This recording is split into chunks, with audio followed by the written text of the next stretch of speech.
Yo, right Oh, on time. I'm back. Alrighty, everyone.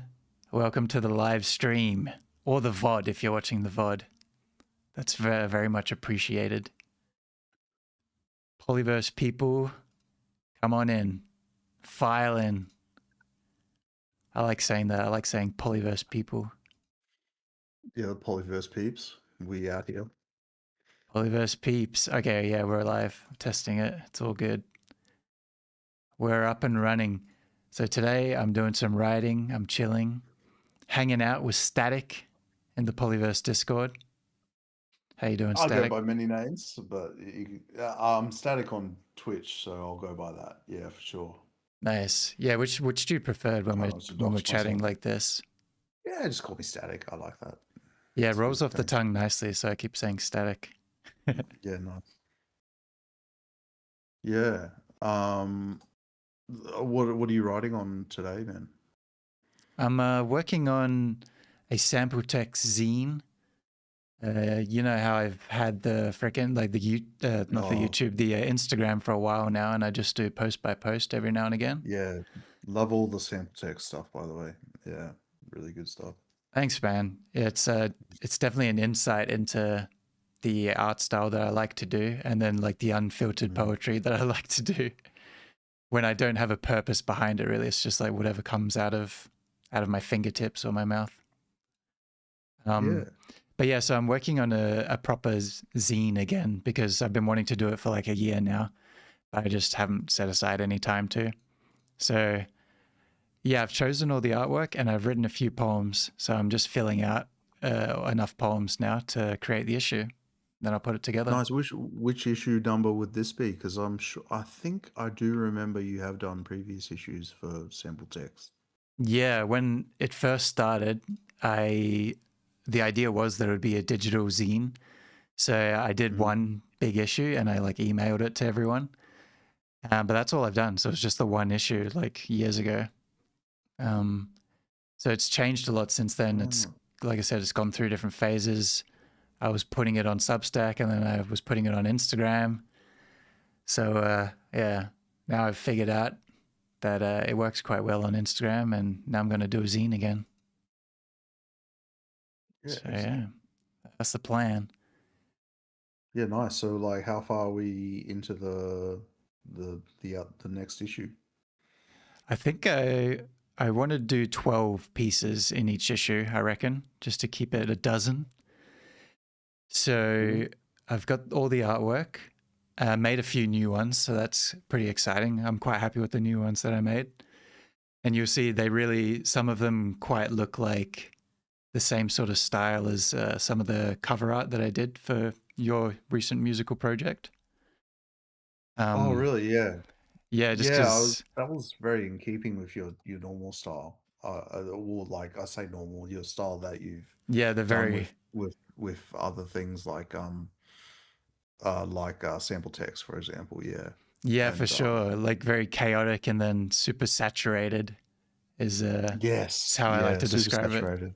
Yeah. Yeah. Yeah, so I've Um, done something similar here, but it's less organic stuff. In okay. yours, in the artwork for yours, I was using a lot of images of flora and like the sky and the ocean and things like that. For Yeah, it makes a lot this, of sense. Yeah. yeah, for this, the issue is about AI. So I'm doing more digital kind of images, pixelized things, and stuff that just looks kind of more digital, I guess. Yeah, really cool. Because like I would say I'll also call your work very textural as well. You seem to like merging sort of like visual textures, Yeah, if that makes sense. no, you're right on the And money. playing with them as well, yeah. So hypersaturated texture work is how I would sum it up. But like, yeah, it's fantastic, and I'm super grateful. Every time you come up with something for a track of mine, I initially I'm like, ooh, that's not what that's not what I envisioned. But then like Yeah, seeing it up there on the SoundCloud, it just all of them I'm such a huge fan of now. Just seeing them after Like the more you look at them, the better they get, sort of thing. Like Thanks, man. honestly, it's like it's yeah, it's a real honor to get some actual like human artwork to these tracks. Yeah, I'm glad you enjoy it. It is a funny thing, hey, when you get other people to collaborate on stuff and then it's completely different than what you imagined. I struggle with that myself Mm. sometimes when I work with an artist or something who's drawing something for like a story. But yeah, no, I appreciate it. I try to keep in mind with the musical artwork, I guess, is to try to make it pop as much as possible within like the small square that it's going to have on something like SoundCloud. Yeah, Because yeah, that seems like a good way to go about it. Yeah. yeah, because I don't know, it's like yeah, I don't know my logic behind it, but I feel like Well, it's got to that's work at different sizes and scales across the internet, right? So yeah, and it's like trying to grab someone's attention before they even listen to the thing, I guess, to try to yeah, viscerally convey what the track's gonna sound like, I guess. and it's super important, the art, really, to me as an artist, because as a musician rather, like because I don't know if you do this similarly, but like when I'm on your streaming platform of choice, I just always go for the artwork. I look for the artwork first when I'm scrolling through my tons of albums I've saved and stuff like that. Oh yeah, definitely. Um, the artwork really helps it stand out and helps you find it quicker. So if you have a vivid picture, like you said, it really does help with that. So Oh, um, 100%. For yeah. me, it's like even close to 50% of the musical product for certain bands for me, which is insane to say. Okay. Like there's some Yeah, artists I that wouldn't have put it that high, but yeah, personally, but yeah, there's interesting. So, do you see? Well, because is that because you see it first before you listen? Do you it's think? like I always have the art in mind because I remember things visually. So like I would never remember titles to tracks and things like that. I will remember what the artwork looked like and then I'll be able to Oh recall yeah, the information. So I'm always thinking of the artwork when I'm thinking of the song. So it's like a really strong association between the two for me. Um, that's really cool. Yeah, but for bands and artists that I listen to a lot, then it doesn't really matter what artwork they have because I'm so familiar with the music and like I love it so much. They could just have and like then a picture of a the piece of name shit as and I well. wouldn't care. Yeah. Which it is sometimes. I mean, I listen to Death Grips quite a bit, and they've got some odd album pictures. Yeah, I Like, do Death Grips. But then Death Grips also that it's so like the album artwork is so iconic even though it's so weird. oh So yeah, yeah, yeah. I've got a It's great. great example Yeah. for you here. Hmm. This is a band that Kyrie actually listens to a lot. It's like one of his favorite artists. I'll link it in the Discord like a voice channel chat. I think that would be the best Oh, yep, yep. place to link it. Yeah, I can find that. Yeah, just in the our streaming chat here. But this is Olva This and is in the Discord that anyone can join by doing exclamation mark Discord in the stream. exactly the Polyverse Discord. Pile on in. We've been getting some new members. Hell yeah. But yeah, so Oh, have I? the album Oh, artwork is sick to me. I love the album oh, artwork, it but does look awesome. the album itself is not that good in my opinion. There's like a couple of songs that I like on it, but I love listening to it just because the artwork is always in my head when I'm listening to it. Yeah, that's awesome. I have much the same. I shared recently. I've been listening to Shadow Wizard Money Gang. That Yeah. one album with the it looks like straight off a Gunpla model kit box art, and yeah, it's just so evocative of that style that I was just like, hell yeah. I was a huge fan of that before I even listened to the album, and it's actually not my favorite album by him, but it's up there just because of the album art, to be honest. Like, it's Yeah. still good, but yeah, it's yeah, the album art really made that one for me. Yeah, I get you. I love that album art. It's so chaotic. like the anime Gundam type thing, right? Yeah, yeah. So like it's like the model kits that you get, you know, like Yeah, that's the one. and yeah, yeah, and they've done completely original designs with all the font work and stuff like that. It's yeah, it's really clever. Oh yeah. Also, I'm trying to. welcome in T Paramo one. Thanks for linking the Discord in YouTube chat. Oh, on YouTube. Yeah, sweet. It's Tan the man. Oh, 10. What's going Yeah, on, brother? I just love saying his like the exact username.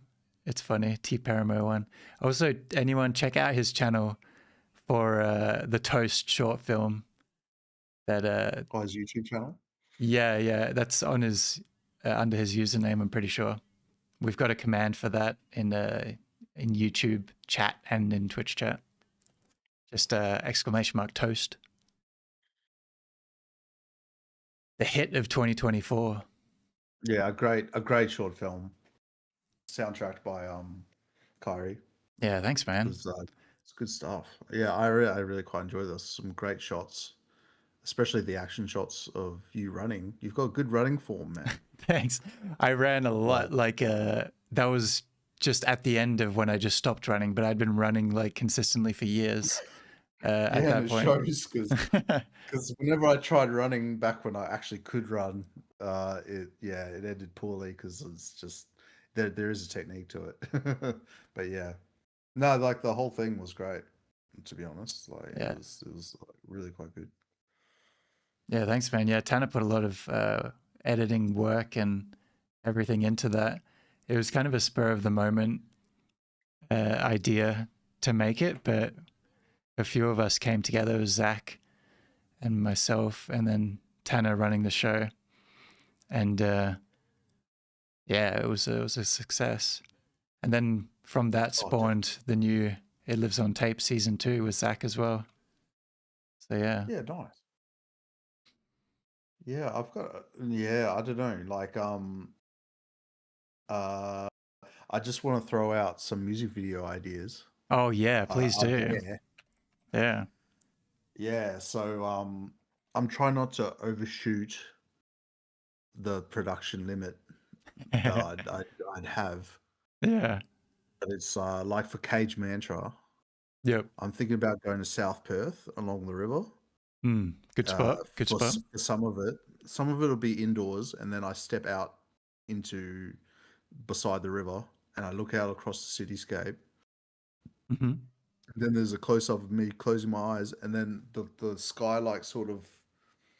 I've seen some examples of this in other people's work, but not quite how I want it. But it's like this is the hardest part is the sky sort of like strobes in different colors to the beat of the music. Oh, interesting. Um, yeah, so and I've got quite a vivid idea in my mind as to how to do that. But that I'm guessing that'll be a lot of After Effects and stuff like that, like Adobe After Effects work. Yeah, that sounds like it. Because I remember you were talking about learning After Effects and whatnot. So is that mainly for that idea? Yeah, 100%. Yeah. Nice. I could do it simply enough to be effective, but yeah, Uh, it's still a long way off. But Are you that's my imagining? perspective for that. Yeah. Are you imagining like getting a really high quality photograph of the night sky and then creating the effects on top of it?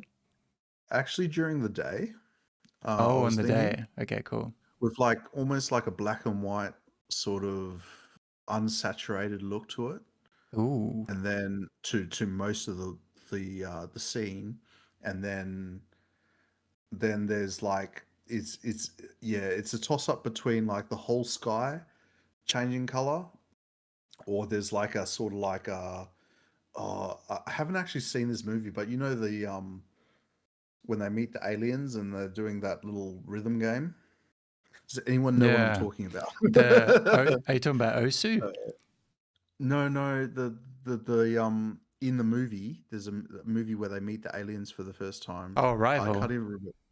No, no, it's close. That's close, but Okay. it's way older than that.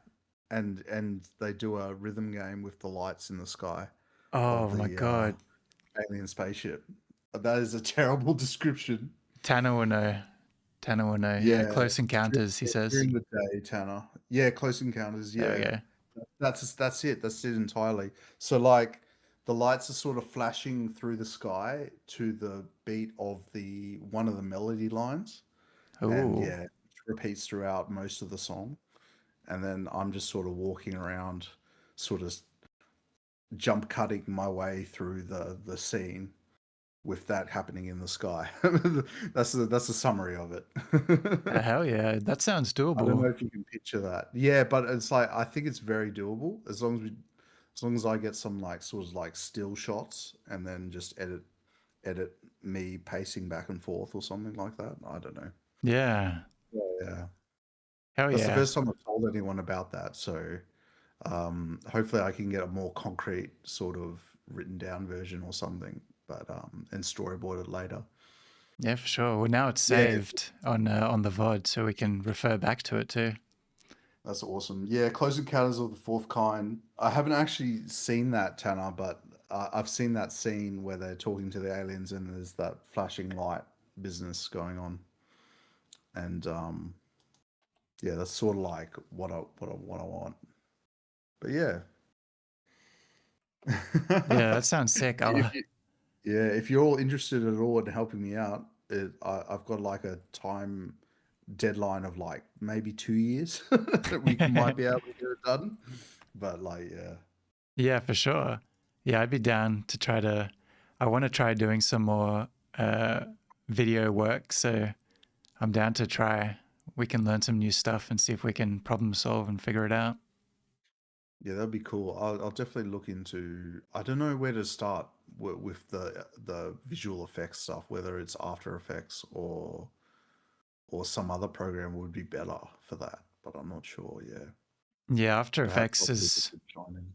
yeah, that's the one I've heard of for that type of thing, but I don't know a lot about it. The 3D stuff is what I know a little bit about, but I'm not even that knowledgeable on that either. Oh yeah, But yeah, that's all Blender. yeah, Blender. Yeah, yeah. Oh, 3D modeling. Oh, Yeah. geez, going down that rabbit hole as well. I had a idea for a music video for you when I was at a gig the other night. Oh yeah. But yeah, it's much easier, much simpler. So it might be for like a, an album cut rather than a single title track or something. You know what I mean? Mm-hmm. Um, but yeah, one of An the album cut, sorry, like a montage or something, I meant like a like stitched together thing, a or deeper album cut, like for a random song rather than oh, okay, okay, for a song that you wanted to do like more high production for. yeah, Um, but yeah, it was more just like you know how like bands have their visualizers that they'll put on YouTube, things like that, where it's more of a simple concept just to go along with a song rather than a full music video. yeah, Um, so yeah, it was an idea like that with Egostasis, the title, in a 3D render, just like spinning around with a crazy light show to the music kind of thing, so we can time it and color it however we like. oh yes, Yeah, just yeah. to create a really strong brand of the Egostasis title, basically. Actually, that's a great idea, and it's something I've considered before. Like, what if you could just do your own light show? Because often I think of light shows in my head when I listen to some music. It's so vivid like that. That's what I was thinking because Mhm. it's really quite fun animating cameras and lights in 3D software.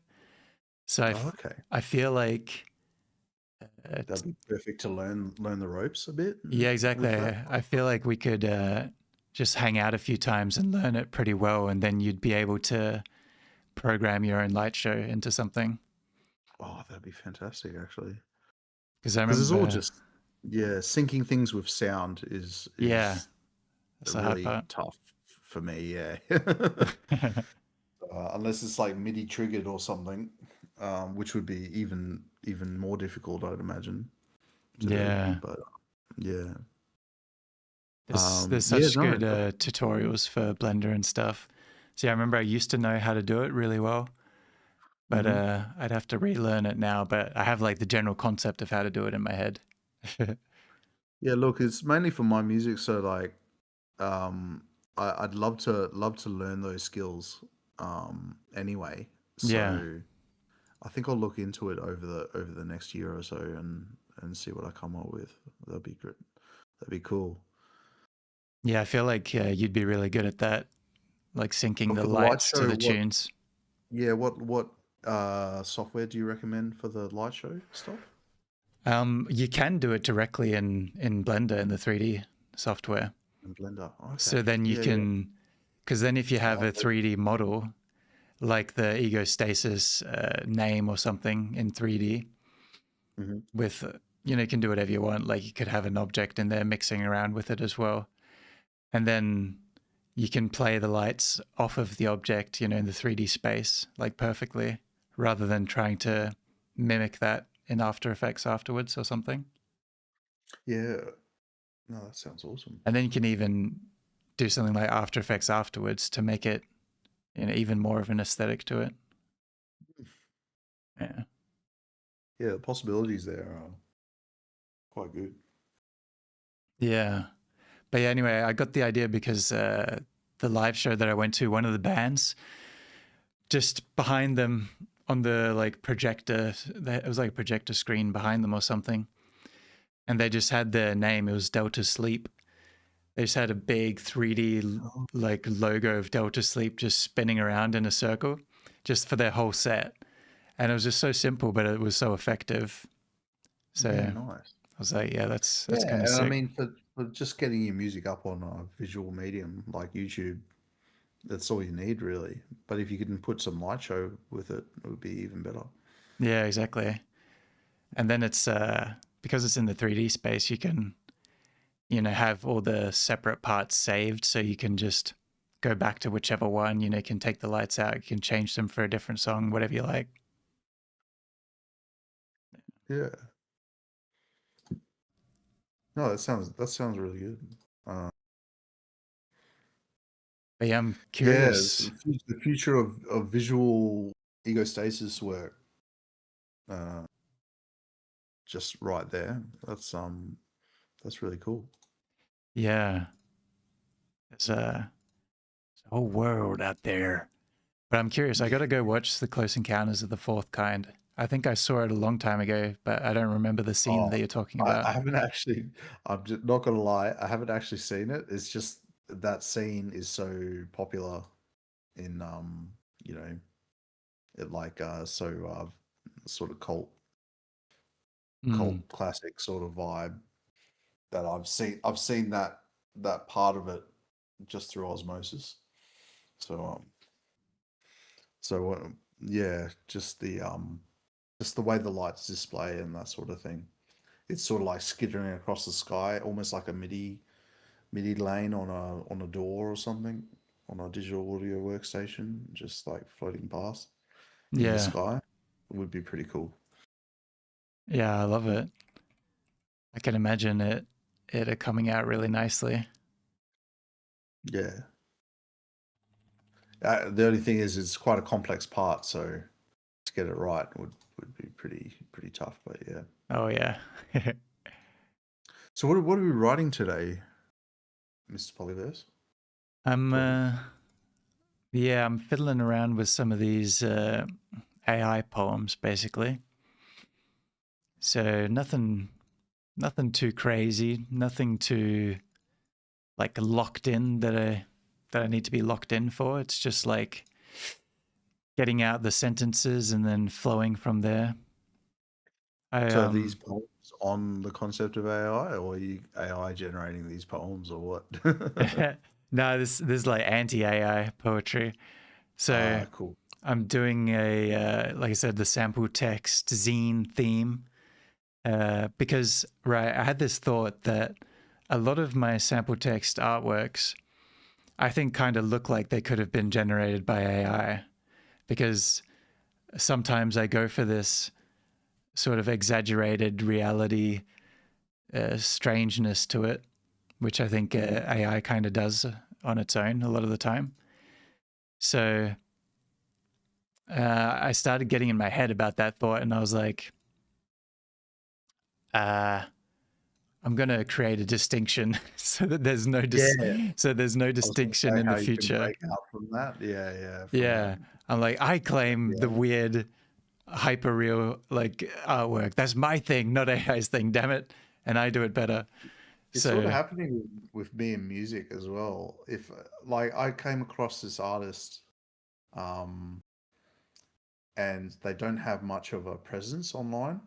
mhm. They're just they have their Spotify. They have a bunch of anime imagery and stuff like that, and like there's no way to find out more about this artist. And I'm thinking, am I Oh listening to AI music right now? Am I getting scammed? wow, Just like because AI music has come a long way. Like probably it's pretty easy to tell with what's like your cookie cutter AI music, but uh yeah, yeah, just listening to some people like because I say like oh to some people at work oh I make music and it's like oh cool I make music too and then they show me their AI generated music that they've written lyrics to and I'm yeah, like yeah that's cool like, yeah. that's awesome lyrics It, like that you've written but like yeah yeah it's more like um storyboarding, not really like creating something. yeah now I can listen to like absolute the craziest music and I could be like that's definitely not AI generated, you know what I mean? Like people really need to stand out a bit um these days. Yeah, Um sort of differentiate themselves from what's what's pop music these days, you know. So, yeah. yeah. It's interesting stuff. I don't know that much about the whole AI thing. It's just everyone talks about it now, and I see it. Generated images is just my main thing. My main problem with it is, I think most people's main problem with it, which is when it's doing creative stuff, like you said, like music or artwork and things like that. I'm just like, can we just block it from doing those things? Because Yeah, we like doing those things. I don't, because I've heard great examples of people using it for their work and stuff like that, like yeah, to research or compete. whatever. Like people of like five people are competing with dozens of people companies just through the use of AI and like they're offloading a lot of their work to AI and and just through my personal experience with other people Yeah, uh so yeah we can harness this power for good you know what I yeah, mean exactly. yeah I listen to a podcast and they always make the joke where they're like, get back to curing cancer. Like whenever they see AI yeah doing something they don't oh like, exactly hey, get yeah back in the that's a lab great and one. cure cancer, you Oh my clanker. god. As if we haven't done that by now with the advances, like, geez. Yeah, it's like Yeah. stop goofing off and having fun with creative stuff. Go back to work. We should be making the creative stuff. Yeah. Also, cool comment by Tanner. Yeah, Um, I was just about to read that. Yeah, yeah. yeah. Me and Tanner were talking back in the day. I wanted to get a, like a local model or something like that, an AI model, and then just kind of train it on this sample text artwork, and then to see what it would create out of that. Because if it's any good at it, I feel like it would notice the repetitive style and stuff like that, and be able to recreate it. But yeah, we didn't get around to it because I don't really know how to do any of that stuff, and I think I kind of lost interest as well. That was like, I think the Yeah. early days when all those image generation models were starting to come out and things like that. Yeah, like Studio Ghibli, everything. Studio Ghibli, everything. Oh yeah, that Um, even before that, I remember oh when we were yeah, there was talking a about phase it. before that, wasn't it? Yeah. Yeah.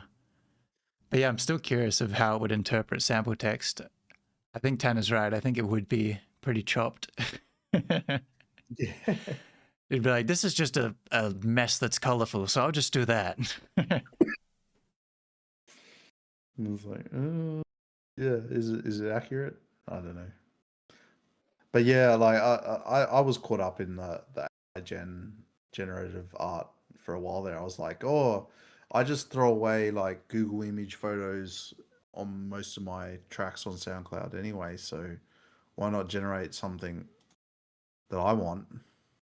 Yeah. And look, yeah, I've gotten away from that now because mainly because I've learnt more about AI music and Mm.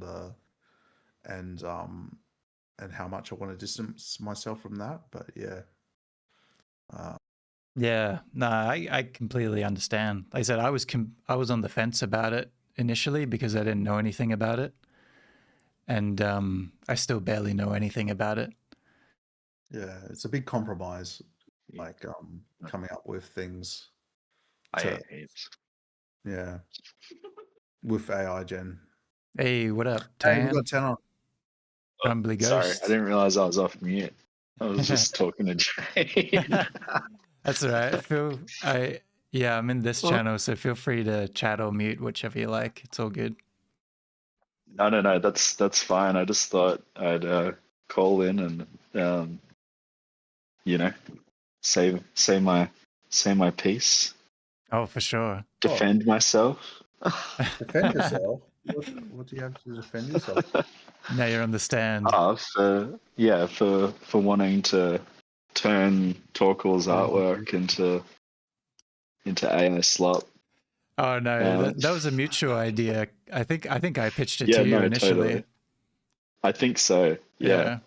Um, but yeah, on the curing cancer stuff, like it comes to this point where, um, so like AI has been my job for longer than it's been like in the public, the zeitgeist. Right, Yeah. So public sphere. like for years before everyone had GPT, sitting on their computer, Mm. um, or before my parents knew what it was, Hmm. um, I've been doing machine learning and which is really just like advanced statistical modeling, um, really. But Mm. everything has been like branded as AI. Um, and initially that started as like a way of companies being like, hey, look how advanced we are. We're like, this thing has AI. Like we bought a rice cooker the other year and it's like an AI powered rice cooker. Yeah. And it's like, That's not who AI. the fuck needs that? How would you Right? like And your it rice cooked? turns out it's just like um it uses fuzzy modeling to which is basically just like how do I explain this in like a super like a way Layman. that isn't going to bog us down right now?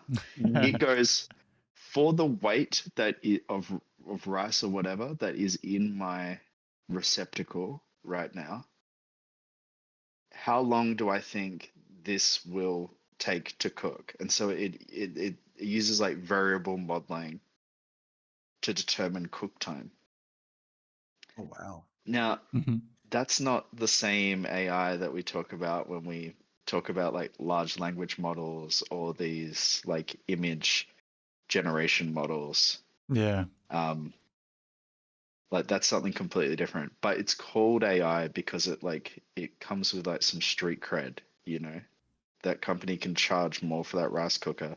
And like, look, in the grand scheme of things, we got ripped off for that rice cooker. I don't know why we bought it. Like, it was just a normal rice cooker. Turns out they all kind of do that. So, Yeah. um, yeah, kind of wild. I'm a massive chump.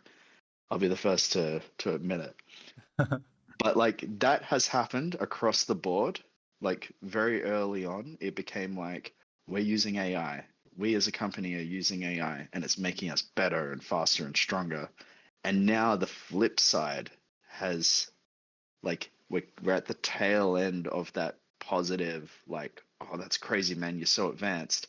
It's gotten to the point where it's like even things that are not like the bad things are getting labeled as the bad things because public perception is now that all of this stuff is AI. Mm. And so, but like no one, and rightfully so, no one has the like understanding of the minutia to tell the difference between, you know, the AI in the language models that use, you know, like Claude and GPT and Versus the Grok, rice cooker, right? or Yeah, versus the rice cooker, yeah, or versus, you know, versus the things that like flag when a patient is like about to go into cardiac arrest, you know, given their like you know, their ECG levels and stuff like that. You know, versus the stuff that tells you, oh, you know, this plant here is a weed versus is wheat. So spray the weed and don't spray the wheat, kind of thing, for farming vehicles. Mm. You know, all of this like machine learning stuff, which is computationally cheap.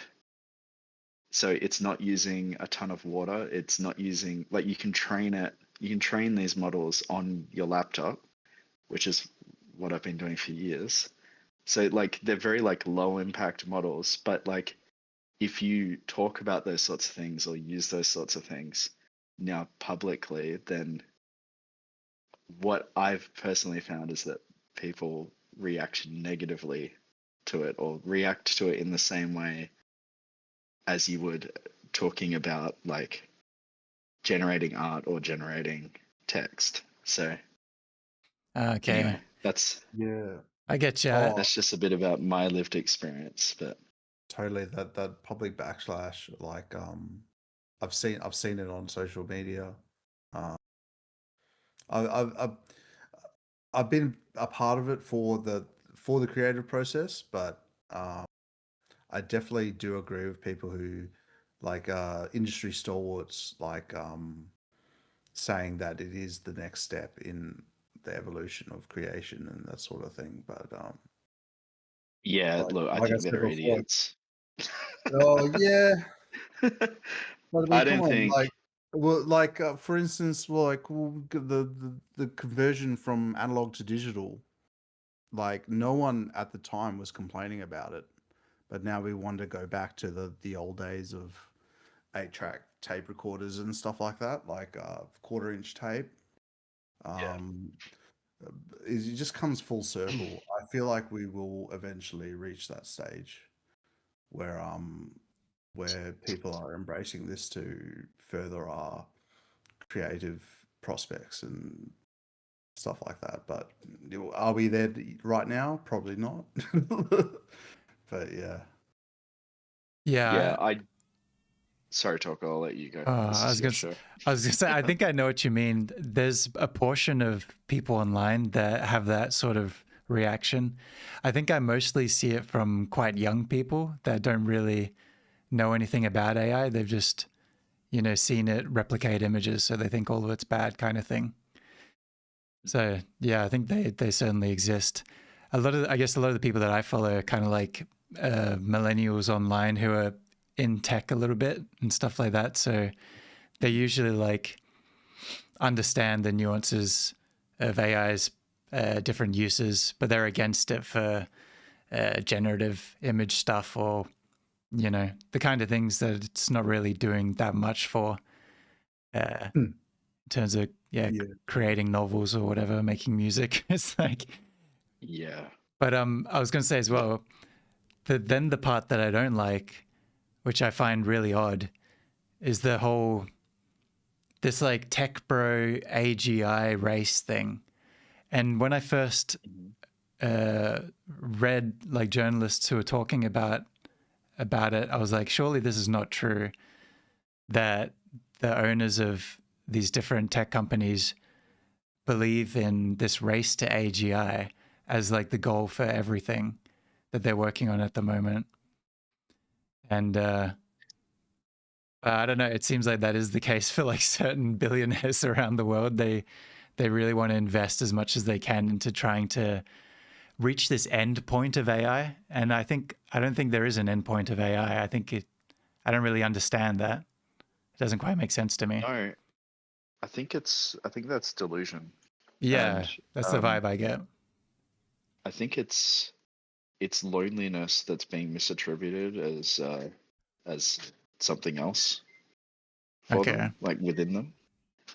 Because so these language models, they are the basically the average of the text that they're trained on, right? Mm. So when they're trained, they're fed a whole bunch of text, and they're basically just predicting, like they're predictors of the next most most probabilistic character, right? Or token. So when we say tokens, that's what we're meaning. It's usually like one or two letters, sometimes three. Yeah. And so they're trained on patterns of speech, patterns of text, whatever. They're like advanced autocorrect. And then you see all these agentic systems, right? Which is just like scaffolding that with like some text files that give you instructions of how to do things, like how to perform tasks, basically. Like this is how they think they're going to bring about AGI, is just by like writing better instructions. And Sorry, when you actually read how like all of these advances that are going on, how they're making agentic systems work better, swarming, loops, stuff like that. Essentially what they're doing is just reinventing like management styles, like people management styles that have been successful in like corporate environments for the last 20 to 30 years. And so Okay. it's just another case of tech bros reinventing something that already existed, Okay, that's interesting. but costs more to manufacture and to maintain than people. Yeah. I So was just going to say, I just got an AI overview from Google Gemini on what AGI stands for. Oh, nice. What is it? Yeah. AGI being a general AI that does not exist yet. It's a major research goal for tech companies, but remains a future concept. And that is AGI being the general intelligence that will surpass human intelligence or like do things better than we can, sort of thing. Yeah. What So my understanding of that was. yeah, exactly. So the journalist articles that I read, it appears to be the case that the major owners of tech companies essentially just believe that without any of the nuance that Tanner's saying. Because, like, I guess Mm. they don't even understand how any tech stuff works. It's the underlings that do that or something. I don't know. yeah, I mean, some of them were like AI researchers, like back in the day, like deep, uh, you know, um, deep learning researchers and whatnot, and they've Yeah. just sort of lucked out and become like CEOs. Um, Yeah, it's but crazy. also they're just like so far removed from, they've drunk the Kool-Aid, basically. They're Mm. like they're high on their own supply, and also I think some of it is just to pump up shareholder,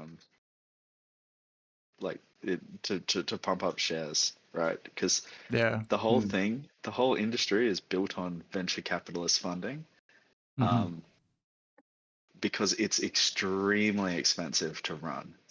Yeah. Like all of the hardware that you need, like all the GPUs that you need, all of the electricity that you need, all of the water that you need to cool these data centers, you know, the like sheer like footprint of these data centers that they're building is like Yeah. insane in terms of Yeah. size.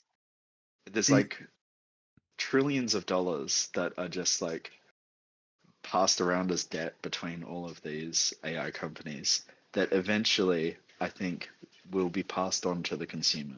Yeah, Yeah, that's my fear. yeah, true. Yeah, I saw a Facebook post proposing the question, where should we build these data centers? Yeah, in Perth. And a lot of people were saying like, oh, offshore in the Antarctic seas. And do you think that's viable, Tao? To like, could we water cool these things with salt water or something? And like, but then we need the net infrastructure to those data centers, wouldn't we? Like, Yeah, like that would be extremely expensive to build, Yeah, staff, um, oh, stuff. Yeah, true. building and it I somewhere mean, isolated would we be the do hardest oil part. rigs around the world, but um, I don't know. I mean, everyone's fine with sending people, you know, Yeah, hundreds of kilometers away to for pull rocks mining. out of the ground. Exactly. But Yeah, I know firsthand. but this is a little bit different. Yeah, I was I, gonna say you know better than everyone. Uh, I know there's the theories Yeah, of people wanting to build them on satellites and shit as well. It's like, what the fuck, dude? But yeah, nah, so Tanner, you know a fair bit more about data centers than me, is the vibe that I'm getting. Because I researched it once for that article that I wrote, and that was pretty yeah, much all my really good knowledge. article by the way. Oh, thank you. That was pretty much all my knowledge in that article that I have. So I don't have really Yeah, any more secret knowledge than that. But is it? Am I correct in assuming that the data centers, they're not really necessary? They're more necessary in advancing the capabilities of the AI. Is that correct? yeah, correct, Yeah. correct. So the major computation cost for these models is not doing like inference. So inference is like you feed in a prompt, you get an answer, right?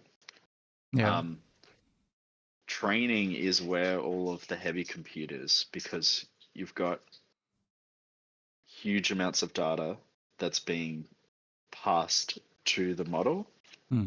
um, and then it's being evaluated on how it goes with predicting, you know, with doing prediction, and then it gets recalibrated. So given how close it got to an actual viable prediction, they will feed the distance between like a good answer and a bad answer back through the model and change all its parameters accordingly.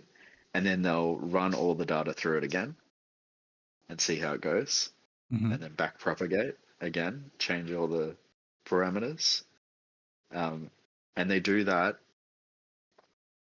like thousands of times, tens of thousands of times, hundreds of thousands of times. Yeah. Um, and that's the major oh, often do computational cost. That's why you need these massive data centers. And the frontier models that these companies are building now are like uh, starting to get up into the thousands of parameters, thousands of billions of parameters, right? Sorry. Damn. Yes. Whereas, Yeah. so it's getting,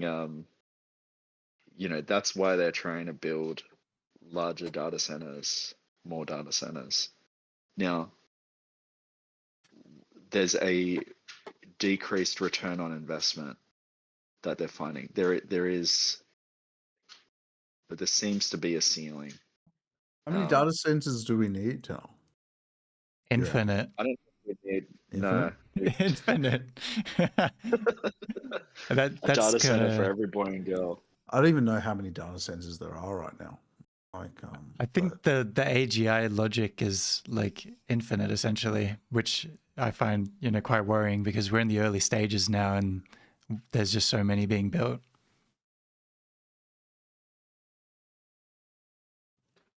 yeah, I mean, didn't we just get the technology recently that let us put more transistors on a microchip or something? I Yeah, saw stuff like that some takes a while documentary. to shake out. I think Yeah, I think quantum's the next frontier for yeah, us. quantum Oh computing. boy. Yeah, Oh boy. Yep. fuzzy state for Which sure. again, like, won't be for consumer products. Like, Yeah. Get the quantum rice cooker. yeah, I literally think that that's where we're headed. The marketing in the next 10, 20 years is going to be like quantum everything. It's quantum. It's quantum. Yeah, I think that's our next thing. Cooker, though. Yeah. It's funny, like 5 to 10 years ago now was when, like, do you guys remember the metaverse? Yep. Yeah, so that was like the Yes. big thing. Like Yeah. everyone in industry was like, oh, the metaverse is going to change it all. Brands are going to be like building digital products in the metaverse and like selling them to consumers in the metaverse. That's what I thought And was going to it's, happen. Yeah. yeah, that and blockchain went hand in hand, Yeah. because that brought with it NFCs as well. So everyone was losing their shit over it, and they thought this is going to be like the next .com boom. And then everyone forgot about it when AI came around, Yep. and they're like, AI is the next .com boom. And I honestly think quantum's going to be our next everyone loses their shit thing. That'd be crazy. How fun is that? That's fascinating. Yeah. Yeah, that'd be cray cray. Yeah, it's a funny world we live in. Yeah, most of my knowledge on what's going on with AI comes from, I don't know if you've ever listened to it. I've linked it on the Discord before, but it's a Australian news and politics podcast called Unnatural Selection. And I think like all three of those guys that host the show are like millennials that work in tech. So anyway, at least a couple of them have quite a lot of knowledge on AI, so they'll give me an update on what's going on and what's happened recently. Yeah, nice. And yeah, they have that sort of nuanced. I'll have to give that a look. Yeah, I'll link you. I think the recent episode was pretty good. They were talking about, I don't remember the names of all the companies, but some new model from Claude or some shit that was escaping its parameters or something interesting.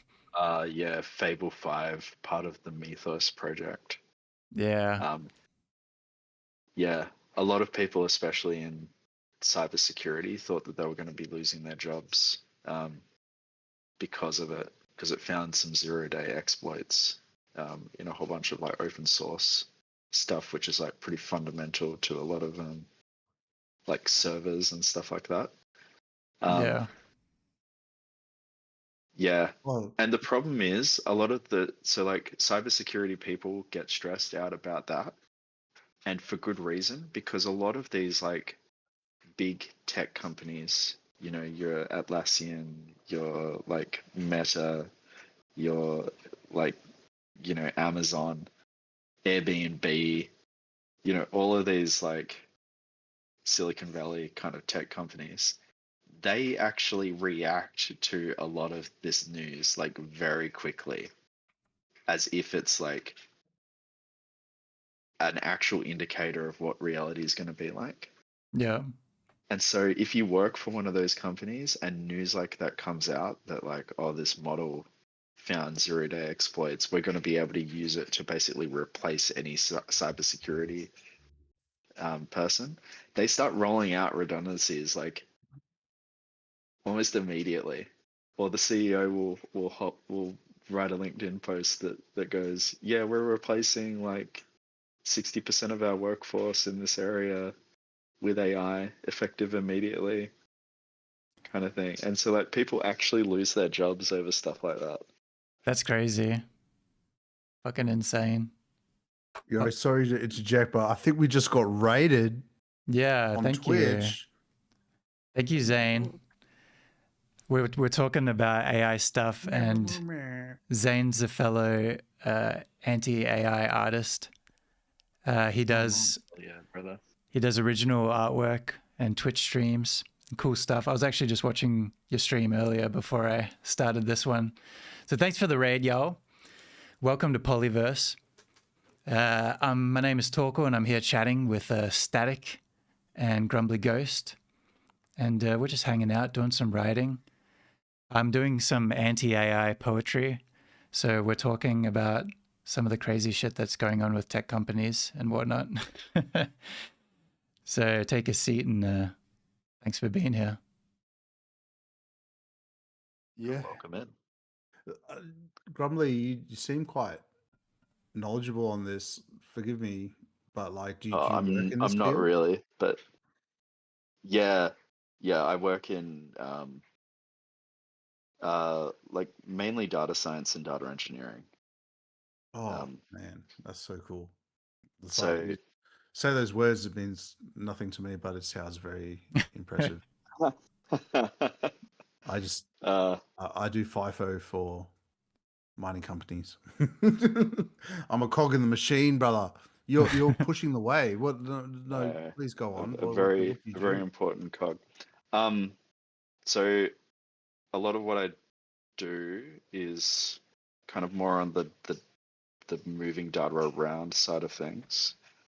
But I have done a fair bit of what's called machine learning, which is, like I was saying earlier, has Like the sort precursor of to been AI, would you say?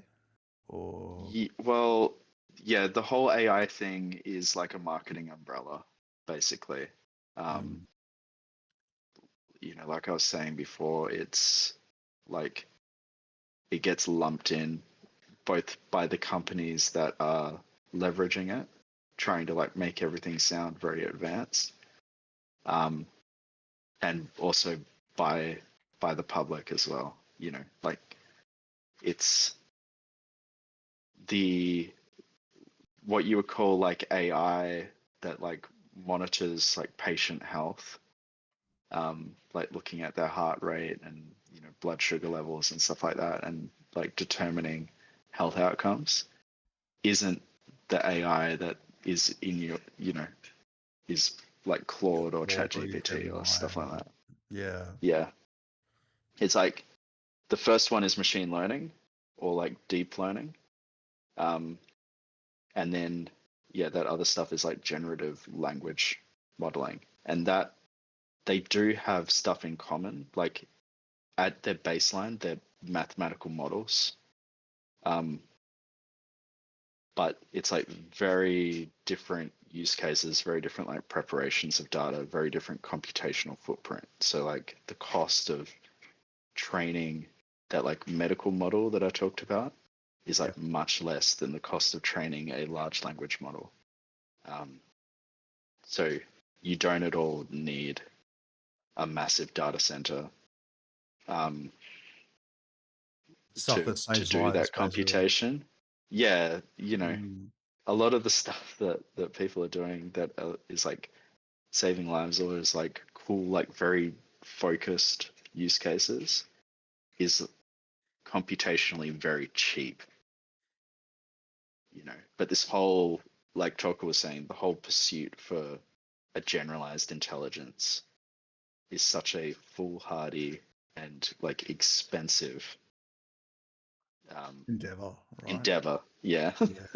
But yeah, like you said, And I think it stems from loneliness. Yeah, that's really interesting to put it that way. I think it is like some sort of delusional loneliness or something by, the few people who own way too much to like generalize it that much, but it is insane how it works like that. You did mention that before, the delusion of loneliness, right? So yeah, it is a lot like that. They think that they're exceptional people, and they're like, they think that there's no one like them or that they can relate to, and that they'll have like this like meeting God moment or something like that. But I don't know. When you boil it what's down, the end goal there? What they're talking to is the average of all like written knowledge. So it's like, just read a book, bro. Right on your phone screen. Deployed to every consumer on the planet. Yeah, and like you said earlier, I think the interesting part to think about is how these companies get their value from things like the stock market, like you said, venture capital.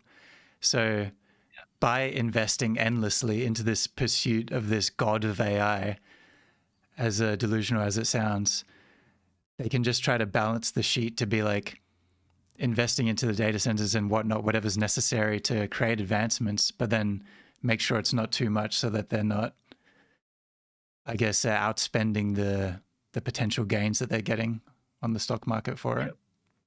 Yeah, exactly. They just need to outpace their they need the hype to outpace their debt, basically. Yeah, which is why it's beneficial to call anything AI. Yeah, for them. exactly. Yep, it's a wild world. But like also majority of people, like if you want to use large language models, for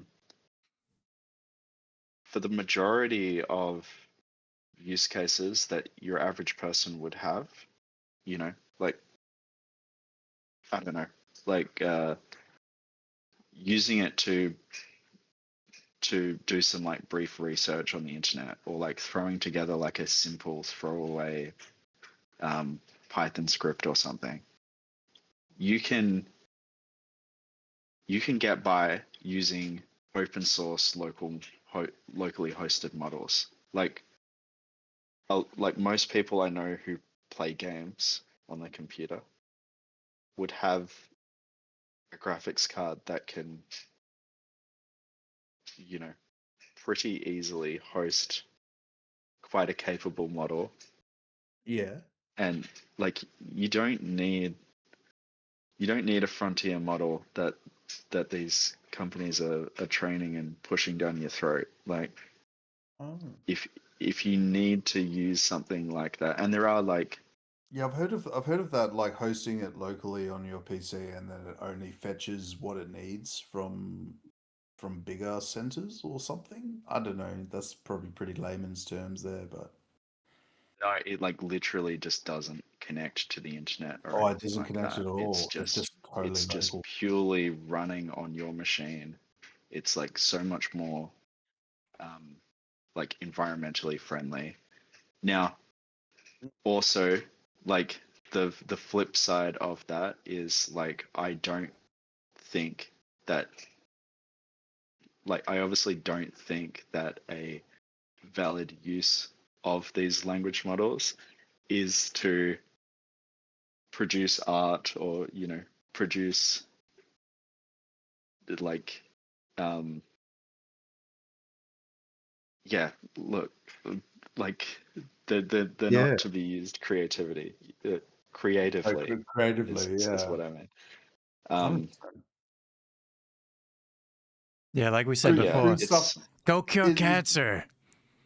It's sort of a yeah, novelty at Get this back to point, work. isn't it? It's like, oh, cool, it made that image. Oh, that's cool. It's just sort of like, that's cool, but why? in a sense, you know, like Because I guess it increases creative the aspect of it. yeah, it increases the value of the companies if they're like, look at this cool portfolio of crazy art we can create and stuff like that. I suppose. Well, yeah, that entirely, because it's like, oh, you just you're trying to show off a cool new piece of music tech. You might want to do like a cover of a song that people are familiar with, to then show its capabilities, and then go further with that. Like, it could be much the same with AI, I'd imagine. Just like, oh, it can do this image that you worked tirelessly on. It can create something to its likeness, like, yeah, but I think yeah, ultimately like that boils down to like laziness kind of, and like disengagement with like your creative ability. You know, like as kids, definitely. we're all engaging with art. We're all making art like all the time as kids. That's true. Yeah. And then as adults, it's such a novel thing to like for a lot of people to do that. You know, once you get into the workplace, you're just like creativity is sort of snuffed a little bit. We And then have I less think a lot time of for a start, people, right? So yeah, I think a lot of people lose contact with like their creative side, and then they see such like a low barrier to entry arrive, and they feel like, oh, I'm doing something, I'm creating something. And it's like, really, the barrier to entry to like actually create something, like you can go down to the shops and get some paints and some brushes and then just like slap it on a piece of paper and like have Literally slap a it. Yeah. have a great time doing that. The barrier of entry was so low. Um, Yeah, like, something to you be know, said for like what is art, and I'm always the big proponent for art is the method, not so much the outcome. right, Um, that right. being said, I do Yep. make computer music, so like, why don't I go all out and play my own instruments and not tell a computer to play things for me? Like, I guess AI is just one step removed from that, right? So yeah, it's a fine line that we walk between like how little we're invested in it. Something to be said for Yeah. like say I, live performed electronic music. You know what I mean? So like I'm thinking of an artist. Uh, I know Baths and I Trentemola both do that, like live electronic. Yeah, live electronic. No, Porter Robinson collabed with this other guy. Anyway, he plays everything on a launch pad, which is just a row of buttons, right? right. And he plays it live. He triggers these samples and that sort of thing. Like live music in an electronic sense is how much you want to be involved in it. So Mhm. you can program those buttons on a grid of buttons to play anything you want, and then you just got to memorize what order to press them. You're not learning an instrument like some people would be led to believe by these people playing these launch pads, these grids of buttons, launching samples. Like props to them for having the mechanical dexterity to pull that off, but it's just like, yeah, it just sort of ties into uh, how much do we need to be involved in the creative process for it to be valid? You know what I mean? Yeah, I get you. Um, I'd compare it to like, I've had this conversation with my partner before. Um, I think, it's not going to be changed in a drastic way. I think it will be available to some degree. Obviously, not, I don't think frontier models will be available to the public in the future. For the wider public, right? It'll be like the kind of bastardized, shitty things that can generate stuff on computers or phones or whatever. But I where was I going with that? Yeah, I see it as, how, like you were saying before, Static, there's yeah. people that have a band and play all the instruments. There's still elitists about that. Like, there's still a lot of people that will value that a lot over people making music on the computer. It's less so because Yeah. it's becoming more normalized and stuff to make digital music. There's even writers that are like, writing on the computer is like really stupid. Oh, so So they use a typewriter or something, right? Like, yeah, exactly. Or they'll use pen and yeah. paper. Yeah, there's Yeah. still those communities, but with AI, it's like one step again of automating it, and then I think it Mm-mm. will Yeah, exist. totally. I think it will exist, but it will replace the worst aspects of creativity. So when you see now, it's used pretty widely in advertising. So it's like, who gives a shit about the creative integrity of advertising? So it makes sense to that people use it there. Or Yeah. like, I think for blockbuster movies that I just call them, like slop movies that Mm. people just chuck on in the background kind of thing. I think it'll replace stuff like that to some degree, at least the special effects departments or whatever. Mm. So it's like, then there's the argument Yeah. of taking away those jobs and stuff. And I get kind of reactive to that because I'm like, well, their jobs weren't valuable because they're making shit anyway. But I don't know. That's just me being like angry at people making bad art, I guess. But Yeah. yeah, I don't know. I It's think like, it will replace the bad art, basically, is what I'm saying. I think. yeah, you totally I think tuned into what you advertising say there. is an interesting one as well, though, because that kind of sets like the public, you know, like the tone of what is like normal and what is acceptable, you know, because that's what we're seeing probably the most of media wise, right? Yeah, So advertising. I think that's actually a dangerous place to to accept AI art. I think, In advertising. yeah, or Mm. even like, you know, like your local venue uses like AI art, or like, you know, where do you draw the line with advertising then? Like, Yeah, just how if a much do local we? band is using AI Yeah. art to like, that's technically advertising, you know, they're advertising a gig that's coming out. I would say that's like a really horrible It's all thing. putting people out of work, and like Yeah. people used to do that stuff for a living, and to But make money to live. I So also think the key yeah, difference between like is it? Sadet, Mm, you were saying like you make music on the computer. Like, what's stopping you from using all those instruments to synthesize these noises? I think right. the key difference between what you do and AI is the training data for your synthesizer that you're using um, is non-existent. You know, um, the training data for an AI music tool is much more likely to be from you know, from an artist that has had their art misappropriated. Um, Oh, okay, Yeah, yeah. you know, potentially it's like the scraped ethics of where the illegally. data Yeah. is coming from. Yeah, They're going after your sound, not how you made it, sort of thing. yeah. Your end result, they're learning It's from, and also they're trying to recreate that. like you were saying, art is like a lot of the times in the process, not in the outcome.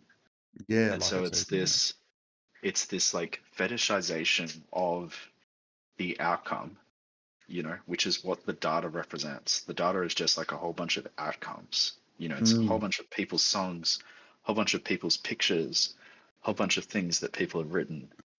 It's not the process that went into that. It's not the thought behind it. It's not the intention. It's not the, um, yeah, you know, the taste making that has gone into it. It's all reverse engineered from the things that are visible and measurable in the outcome. So it's the brush strokes, it's the, you know, where the notes are placed in relation to the other notes. It's not like your process for doing that. And so I think that's another key difference between AI music and, you know, the process of making music in a DAW versus like sitting down with a guitar and writing your chords in a notebook or whatever. Um, yeah. It all you're reminds, like yeah, intentionally setting your taste upon your door, and you're making a series of choices that make you feel a certain way, iterating towards an end goal.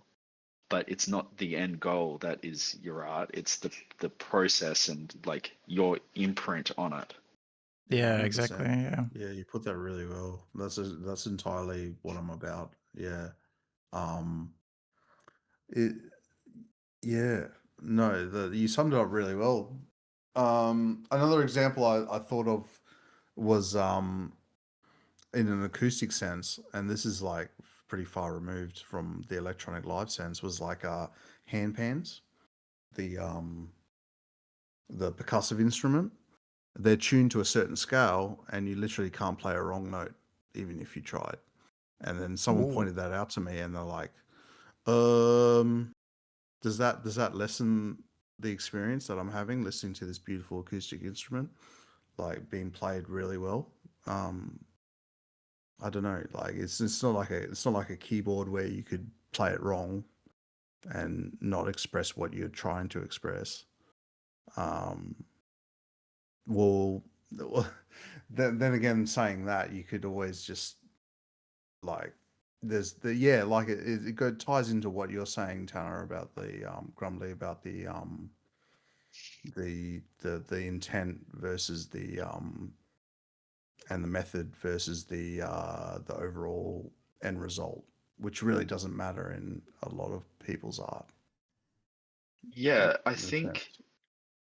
going on what you're saying as well, like I completely disagree with the notion that is it hand pants the Yeah, the or headbands. I the forget what their other names are. The I percussive know what you're instrument talking where it's about. Like a yeah, yeah, yeah.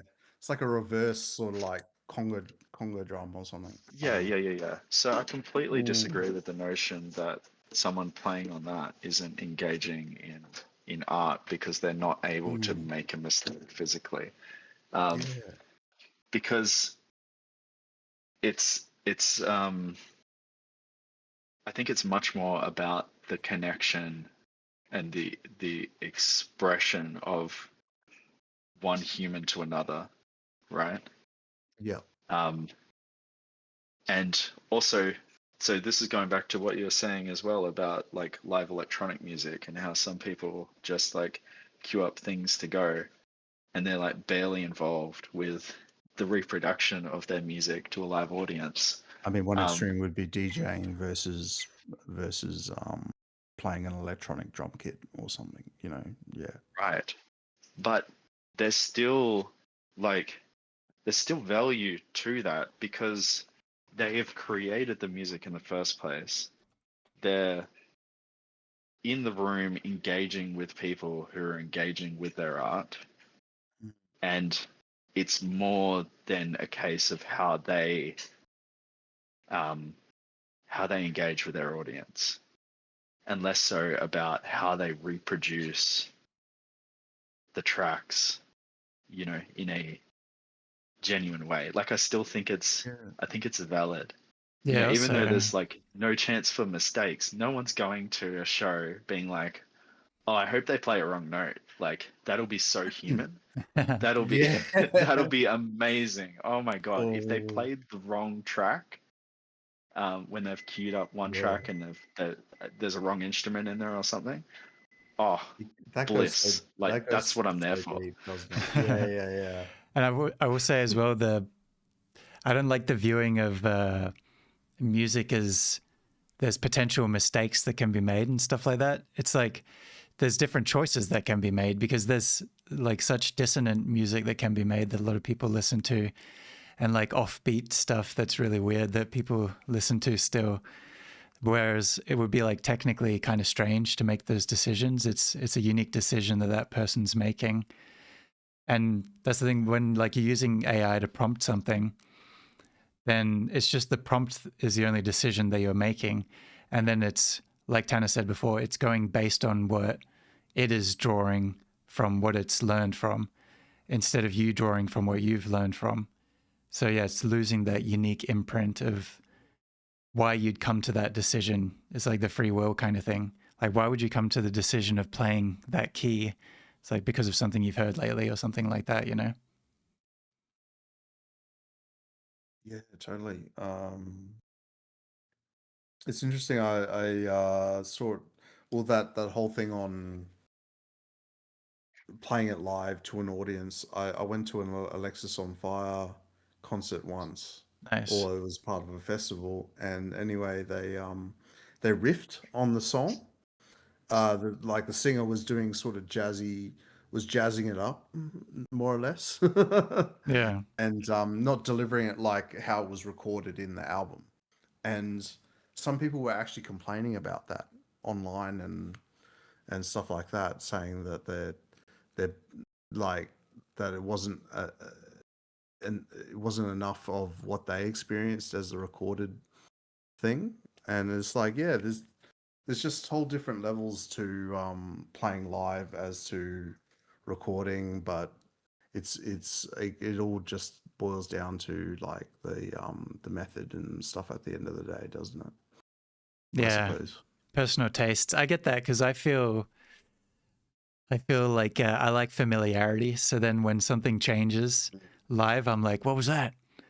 But Well, I think, being part of the electronic music scene, I just like I'm happy to hear these amazing songs on a wicked sound system to start yeah, with. that's part of it You know, too. like that's what I'm there. I totally, I love seeing DJs not because I see them press play on a mixer and see DJ. It's to be there with the other people experiencing that music at the same time on a on the best quality audio I could ever imagine. You know, like Yeah, the whole scene. yeah, yeah, totally. Interesting. It's the whole It's experience like at you the end of don't the go day. to a movie expecting the director to be making directorial uh, decisions On the fly. Yeah. for your screening on the fly. Yeah. Yeah, totally. Yeah. It's very unique in that regard, isn't it? Yeah, there's but yeah, I guess there's different types of shows and different reasons why people go to them. Like I said, there was a crazy moment because I've seen Meshuggah a bunch of times. And Oh, actually yeah, seen them once. the show that I went to the other I must say. night, it was such a perfect show. It was Pellini, this Australian, Oh, you might know him actually, Grumbly. yeah, I can't believe I missed it for a Not start. sure. Yeah, I didn't I realize they don't were know. playing until like 2 nights ago, and then I was like, oh, Uh, bummer. I, But yeah, I, anyway, please go on. yeah, I didn't know that much about him, but my partner listens to his music. But he's just such a talented guitarist. He does like progressive metal kind of instrumental stuff. But yeah, he's this amazing guitarist, and like the whole show was perfect. It sounded just like the albums, but enhanced because of, like you said, the sound system and stuff like that, and having the live band as well. Oh, But yeah. then in between songs, they were riffing every now and again, like adding like a drum solo or a bass solo or something like that. And they were riffing on one part, and they started playing a Meshuggah song, and I was just Oh, like, no way. "Oh, that's so sick." It's like, hey, now I got a little insight into some of his musical background and interest. He's That's so definitely cool. in that gent sphere, Pliny. Yeah, I didn't Yeah, expect it, but you know, it does make sense because some of his in a sort of sounds, like Glenn yeah, way, you know, yeah, like exactly. And he has those bits where it's like chugging, chicka chung chung, stuff yeah, like that. definitely, yeah, that gent sound, yeah. That was sick. I will say another experience that I had, which has always stuck in my head, seeing Meshuggah, was at I think it was at like a metal fest.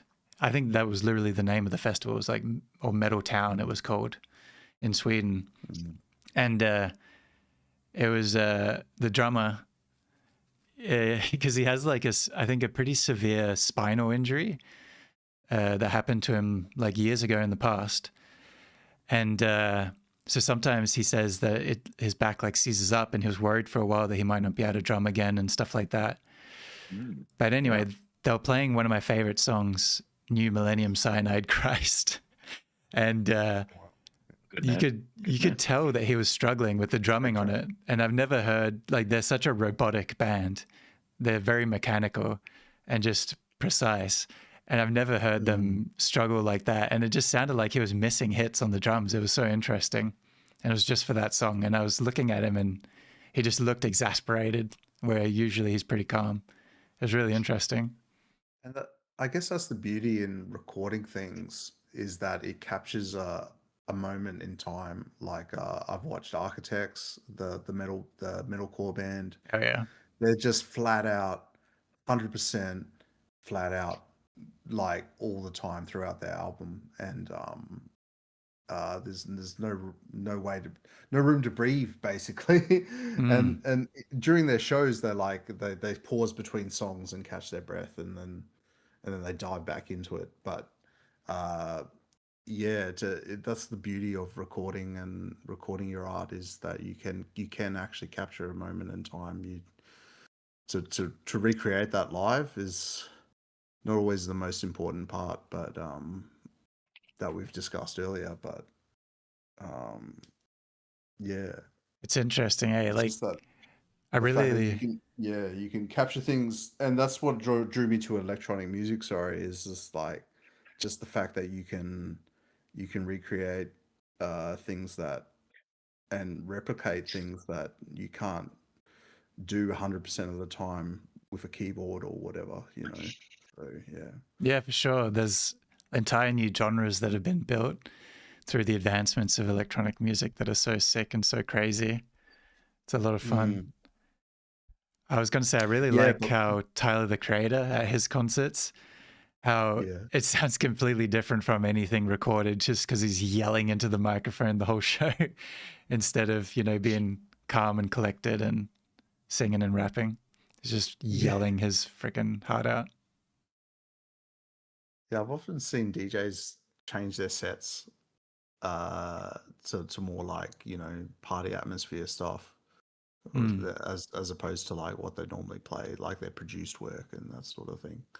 But yeah, just to meet that live atmosphere, which is a really nice part of that musicianship.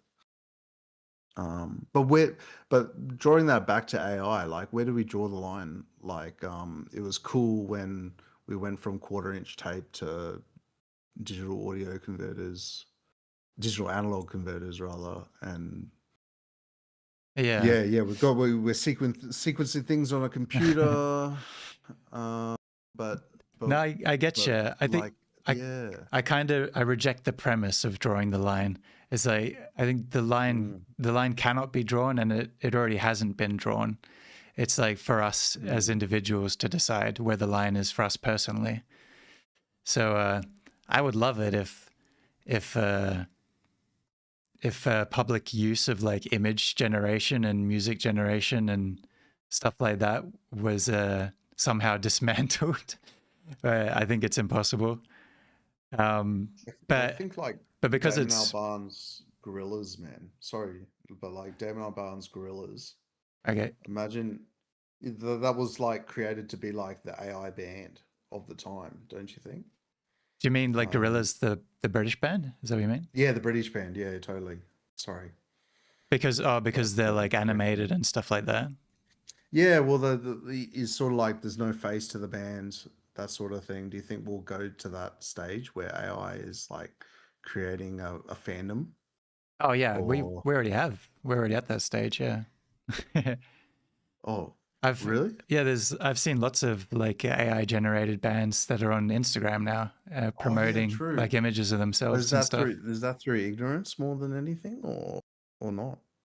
Through why I people don't know. follow it, you mean? Yeah, yeah. I think some people find it interesting and innovative, and then some people won't. I think most people probably don't know, to be honest. It's just like it's all online, so it's hard to tell if it's real or not. Yeah, um it's people not realizing that what they've been given on Spotify, like on the playlists, Yeah, are actual AI bands or AI artists. yeah. Yeah. So it is a bit of ignorance there. So, but what if we were just like, oh yeah, man, I love what Gemini's putting out, love what Claude's putting out. Just like I'm The more new of a banger album, yeah, I'm more of a Chat GPT fan, or I don't know, like they're showing my ignorance of AI there, but like, rap you battles know, between them. yeah, yeah. I'm sure someone's done that already, like pitted AIs in a rap battle against each other, Yeah, but yeah. definitely.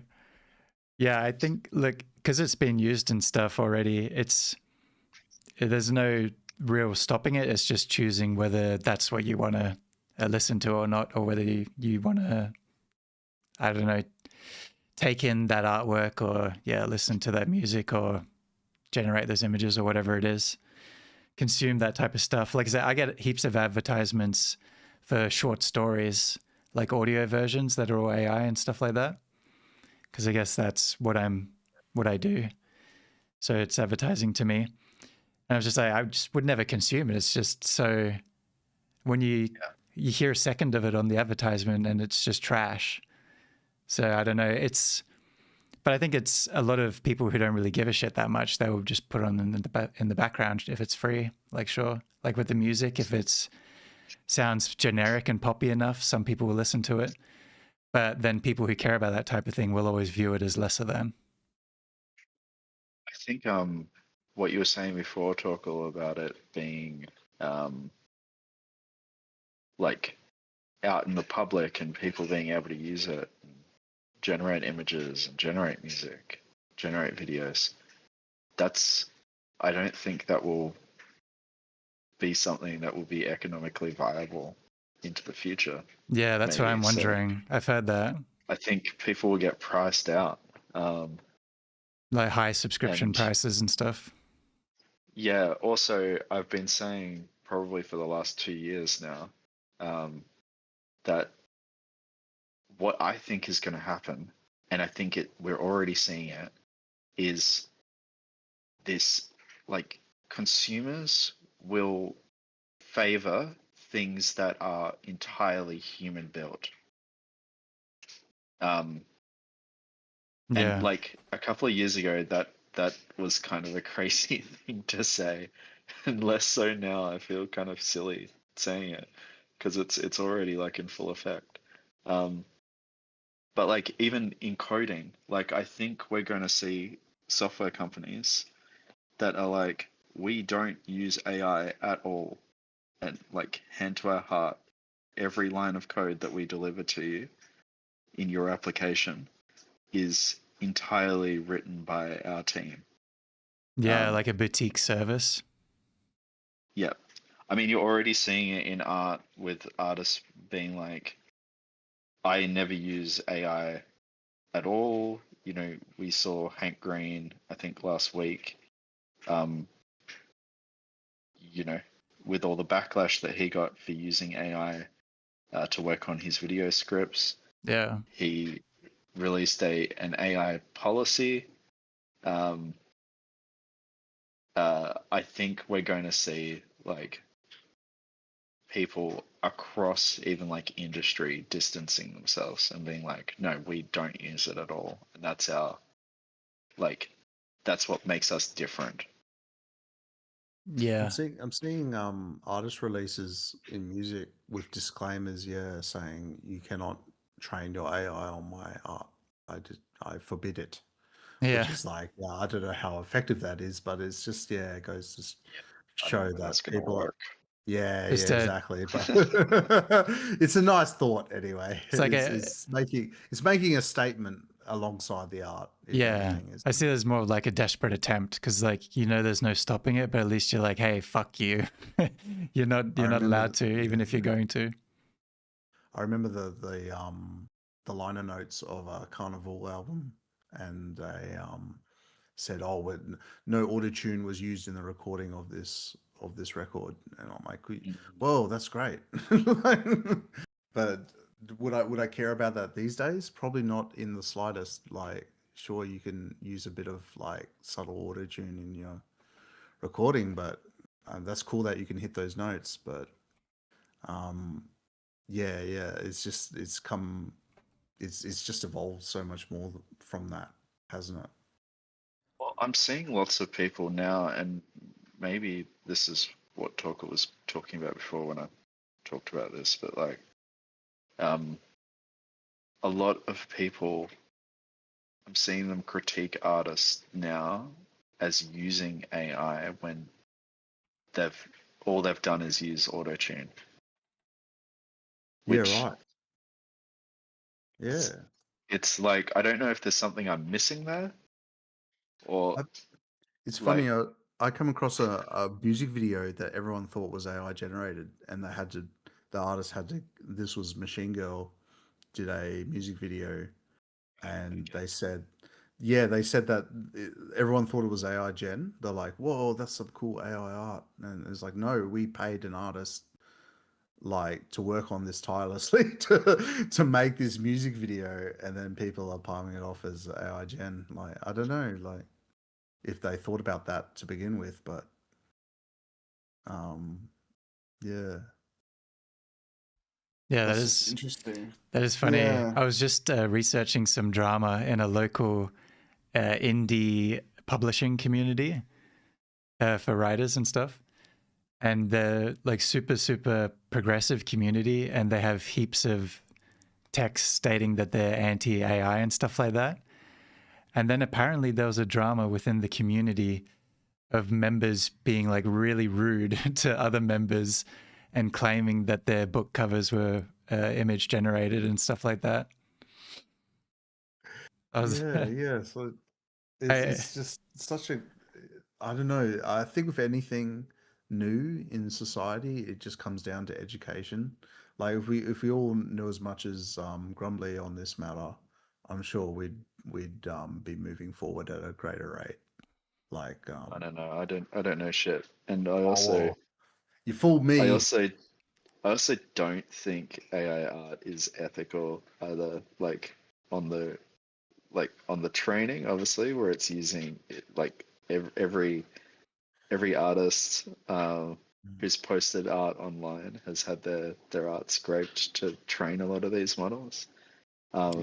And then on the use, obviously, to like it shuts out artists from opportunities Yeah. to make money, and also makes it more difficult for artists just in general to operate, because now they've got all this like additional um, sidestep or like explanation that they have to do about their process.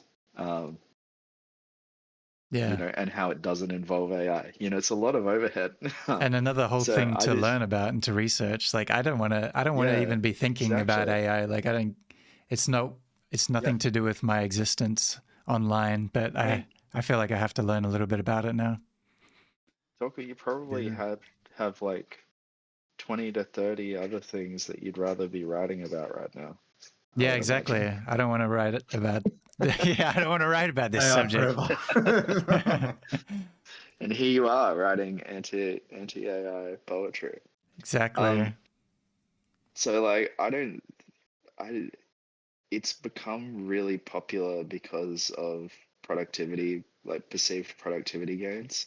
I don't even think that we're gonna see a lot of those productivity gains. But to offset that, it's had to, make things like it's had to look exciting for as many people as possible. And the whole AI, oh, actually, this is really interesting. Do you know how these image generation models actually came about? No. Nah, how? Okay, so when you go on a website and your internet's a bit scuffed and images don't load, Yeah. sometimes you'll see like a written description of what Yes. the image was. I've seen them and they're scary. They scare me. It's like, no, Scary. Sometimes your internet will catch up and you'll see the image and you're like, oh yeah, yeah, that is what the text yeah, said. It is a scary. dog jumping through a hoop that's on fire catching a red frisbee. Oh yeah. Oh, So Yeah. just quickly, good night, Zane, as well. Thanks for tuning in and thanks for the raid. Hope you had a good stream and have a good sleep over there in the US. In the US. oh yeah, sleep tight. Um, so those text descriptions of those images exist for accessibility reasons. So not everyone uses a web browser um, in the way that you and I would, right? Because of like a disability, because of like a sensitivity, maybe, or maybe just their internet scuffed. Um, so, like, obviously, for people who are blind, getting locked out of what is visually happening on a website is like terrible, because a lot of information is given through images. And so there was a big research project that was done Hmm. to try and go from an image to automatically get to a written description of what's in Right. that image, right? Yeah. Yeah. Mm-hmm. And it worked really well. It turns out that given enough images um, and descriptions on those images, which there's a lot of on the internet, um, and there's a lot of like open source images that have descriptions written to them. Like there was a really good training data set. It turns out that you can actually, on your laptop, you can train a model that will do just that. It'll take an image, and it will give you its best guess of what is in that image. Right? That's Mhm. amazing. Yeah. Pretty awesome, and pretty good reason to do it as well, for blind people, for people who don't have like good internet access. What they found though is that if you flip that model around and you feed in a piece of text, you can get out an image. Oh, Essentially, okay. Yeah. that's essentially how it works. I'm kind of simplifying Well, it's sort of how it like the works. Google image search, but it's making something from nothing. Well, not from nothing, but Yeah, from it's taking all of the images that were fed into it that are yeah, stored as like vector embeddings, which is just like a fancy word for numbers. And it basically uses those as ways of manipulating pixel values. And then that produces an image out. So it's like, given some text, we've now got an image. And that's basically how all these image generation things work. And so what they did was they just fed in, they used the original model, which takes an image and gives you a text description. They fed in a whole bunch of stolen art and got text descriptions of what's in that art and text descriptions about that art as well. And then they used that as a big training data set to create the reverse. So something that will give you, given a text description, will give you a piece of art. And so it's this like massive bastardization of something that was originally quite noble and like, is just like a nice little thing. It's not replacing anything that someone building a website wants to do.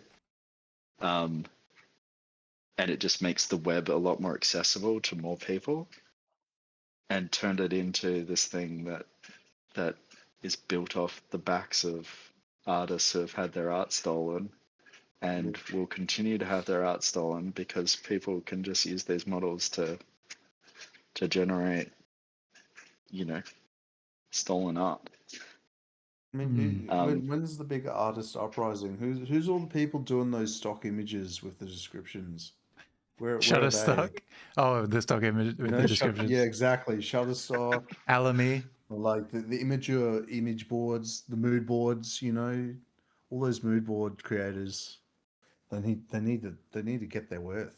Like they Well, they need to there's court say I cases. created AI. There's court Yeah. cases for different stuff. Like there was I think I referenced it in my article, but there was one big court case for audiobooks or something like that, where AI was trained on like 1 million audiobooks that it just illegally downloaded or something. What? Yeah. Because you just, torrent it or whatever in a more efficient way, however they do it, but you just get it illegally to make it quicker. Yep. Yeah. But It's Oh man. also like, from their perspective, technically they're just using the embeddings. So they're not reproducing the art itself or like the training data itself. It's like apologists will say stuff like, you as a writer, Torkel, for instance, yes. you've read books and poems, and you've got taste that's been built up of consuming other art and stuff like that. Indubitably. That's probably quite similar in some ways to what you produce. Yeah, for sure. Yeah, we are all just So the sum of our inspirations, aren't we? In yeah. a sense. Yeah, I suppose. Now, an apologist would say that that's just the same with an AI model. Yeah. You're just feeding it a whole bunch of data, and that's setting the setting its parameters, tuning its neurons to make it more likely that it's producing stuff that is like pleasurable to see. Oh man, it all boils down to ethics or something, doesn't it? At the end of the day. Legit, it's all ethics. It's all ethics. That's why it's But- kind of interesting to me, because I'm interested in, obviously from like a philosophical, my interest in philosophical veganism. I'm interested in morals and ethics and stuff. So it's interesting for me because I am of the belief that art should be free for everyone, and people shouldn't be gatekept from knowledge due to like not having the capital to do it, but people should pay what they're able to sustain like more, like sustain the artist basically, or sustain the author. But I don't think that stands up for these models, because they're being used for like large capital gain, and it's like it's the like an author probably wouldn't care if someone pirates their book and then gets inspired to write books that are within that author's genre, right? But if everyone is able to write a book in that author's genre and it's terrible, and it means that basically that author is now like alone in a sea of bots, then like it's not the same thing. So anyway, all that to say that the apologists are wrong. Hell yeah. Also, one quick thing.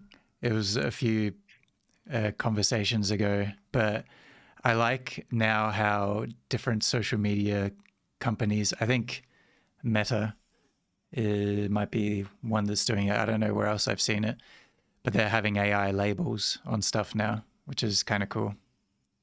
I appreciate that, and I think that's one good step that all social media should be like pushed by the public into doing. Yeah, definitely. I think I watched a fan trailer for something, and then it just said AI generated underneath it, and I was like, "Oh, great! I can not waste my time on this now." Hell yeah! It is good in that sense, but but there were still people engaging with it. There was like thousands of views and hundreds of comments. Some digging it, some saying, "Oh, AI is crap," but some were genuinely enjoying what this computer had generated. So yeah, I think a lot of people won't notice the labels until it's become like, normalized over time to notice the label or not. It also maybe doesn't matter, because you, like, without realizing it, like if you see something like a headline and then underneath it it has like a tag that says this is false, it doesn't really matter, because you've already had the reaction, the emotional reaction to the headline. And that in a lot of cases will be more prevalent in your mind. Even once you read that it's false, you'll like the idea that it's false sort of just blows away sooner than the emotional reaction and impact that the headline has had. So like days later, you might still think that that headline was true, even though you read that it was false. Yeah, exactly. It's the same. I think that's what you're referencing, right? When news articles will print a retraction, but it's like a week after the headline and everything's already gone public. Yeah. And no one like remembers that it was retracted. It's like the autism from vaccines thing. The Lancet article. Everyone remembers the initial Lancet article. No one remembers the big retraction that the Lancet had to do. Yeah. And then all these people think that vaccines are going to give their kids autism. And I'm like, hey, I'm doing all right. Come on now. Yeah. Come on, man, it ain't that bad. I'm autistic and I don't get sick. I'm actually sick right now. So Fuck. God damn. I can't remember the last time I got sick. To be fair, I mean, You got a good immune system going on. oh yeah, well, man, I don't know. I think flexing COVID on hit. us. No, sorry about that. I don't mean to flex, but it's just like, COVID hit and then everyone started washing their hands again. I don't know what happened, but Yeah. Do you wash your hands yeah. more often and like use some Dettol and stuff like Well, that? yeah. Well, some of the things tiding over, like I know on some. Well, I work a lot at mine sites and stuff like that. To go into the dining hall, you have to wash your hands. Otherwise, Oh. they'll pull you up on it. Like, there's a security guard watching you. Well, during COVID, there definitely was. There was a security guard watching you wash your hands. But like, they check their cameras. You better wash your hands, and people just do it. Like they don't argue about it. It's like, if you want to keep your job, you wash your hands. Yeah. I guess that's I'm very, very ingraining. thankful for that. Why not? No one's ever Like, lost anything washing their hands. Like, yeah. what, people wanting to hold Or on to some the dirt? oil off their skin. No, I don't know. Especially when it's on the job, so it's just like free water that you're not paying a bill for, Free Yeah, cleanliness that you're getting exactly. given. Yeah. Enjoy it. Sometimes the soap smells really nice. 100%. I'm a big proponent for it, but it's like, yeah, it's My just interesting. my problem is I got this thing where I'm always touching my face, and I'm trying to train myself to stop, but it's this lifelong thing that I've always done. So No, I do that too, yeah. I have, I probably touch something at the grocery store, and then I touch my eye or something, and then it's near my face and all that. And you're I at the can't help but, like, if I'm asking something of someone, or just at a shop clerk or something like that, and I'm like, actually, can I get that instead? I'm like cradling my face, or like my Yeah, hand behind my head, sort of scratching my head, like, like, it's just a reaction that, yeah, so I do relate to that. yeah, Yeah. chop off your hands. yeah, Yeah. We'll just make Problem sure you solved. wash your hands. Oh yeah. Okay. All that. yeah. I guess Works either that way. works. Yeah. How much writing have you gotten done to I've Mr. Polyverse? I've written 2 poems, so it's going okay actually. Oh, nice. Oh my goodness. Yeah, I there's must say, you got to update your fidget spinner, mate. yeah, you like this one? Are you still in the old school fidget spinner? There's a lot of fidget gadgets out there that I've seen online.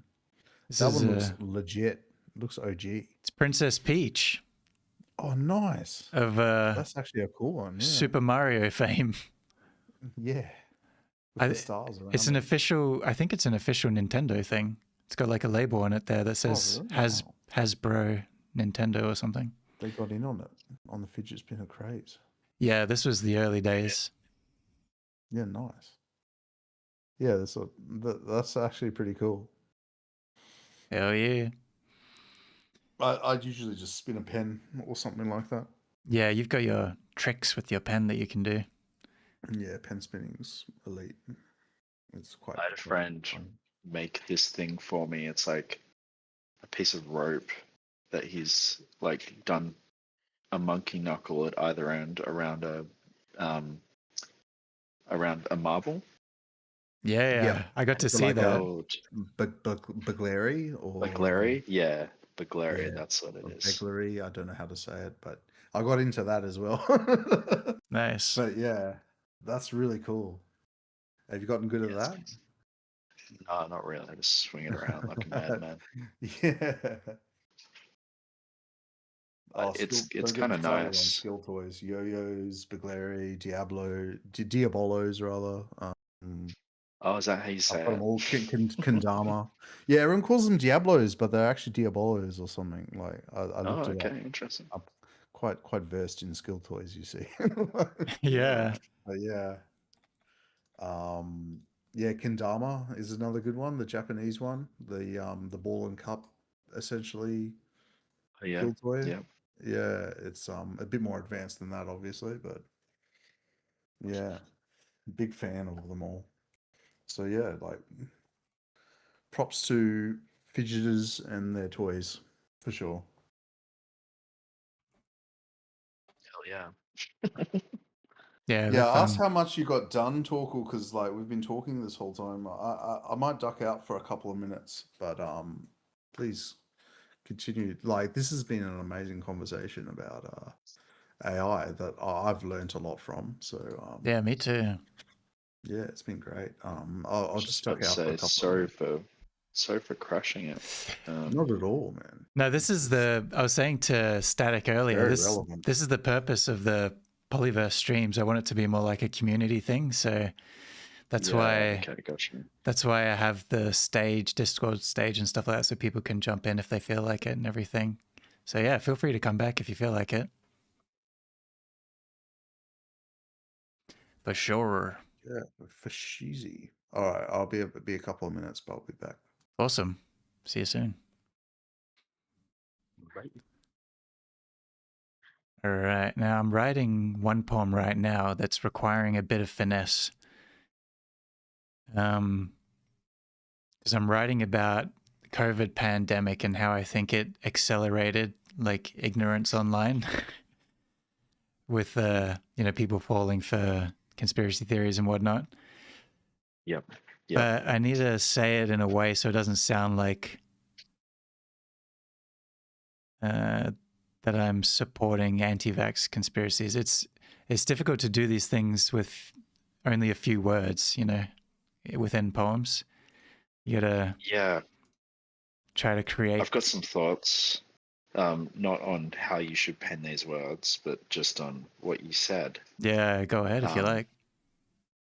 So I think during that time, in lead up to that, we, as a the greater public, started favoring quick, easy to digest information. Oh yeah, you've told me over- this. Yeah. Yep. And it became really critical during the pandemic because how easy it was to interpret news became like if news was easy to interpret en masse, then it became like the greatest narrative, or like the loudest narrative. And so I think you sort of see like the sloganization of these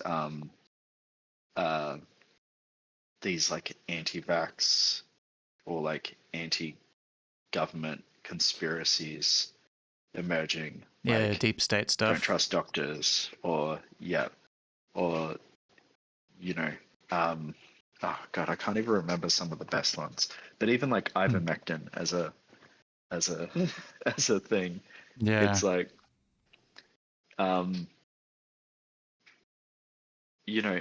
everything is boiled down to just like a couple of phrases, and like that's how you now interpret like media cycles, is just like, are they using the phrases that I agree with, or are they not? And if they're not, then they're probably like hiding something. I don't know. That's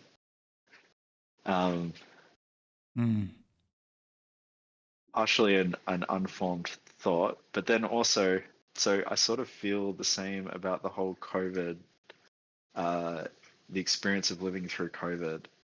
I feel the same with AI, in that my education, like my master's, was in population health. Yeah. And also my wife works in, her degree was in population health as well. We know like a fair bit about disease and epidemiology, and For sure. arguably more than a lot of people. That would have been And like then the most through frustrating COVID, time for you both. oh Lord, you've got no idea. It's frustrating for me as an amateur at all those things.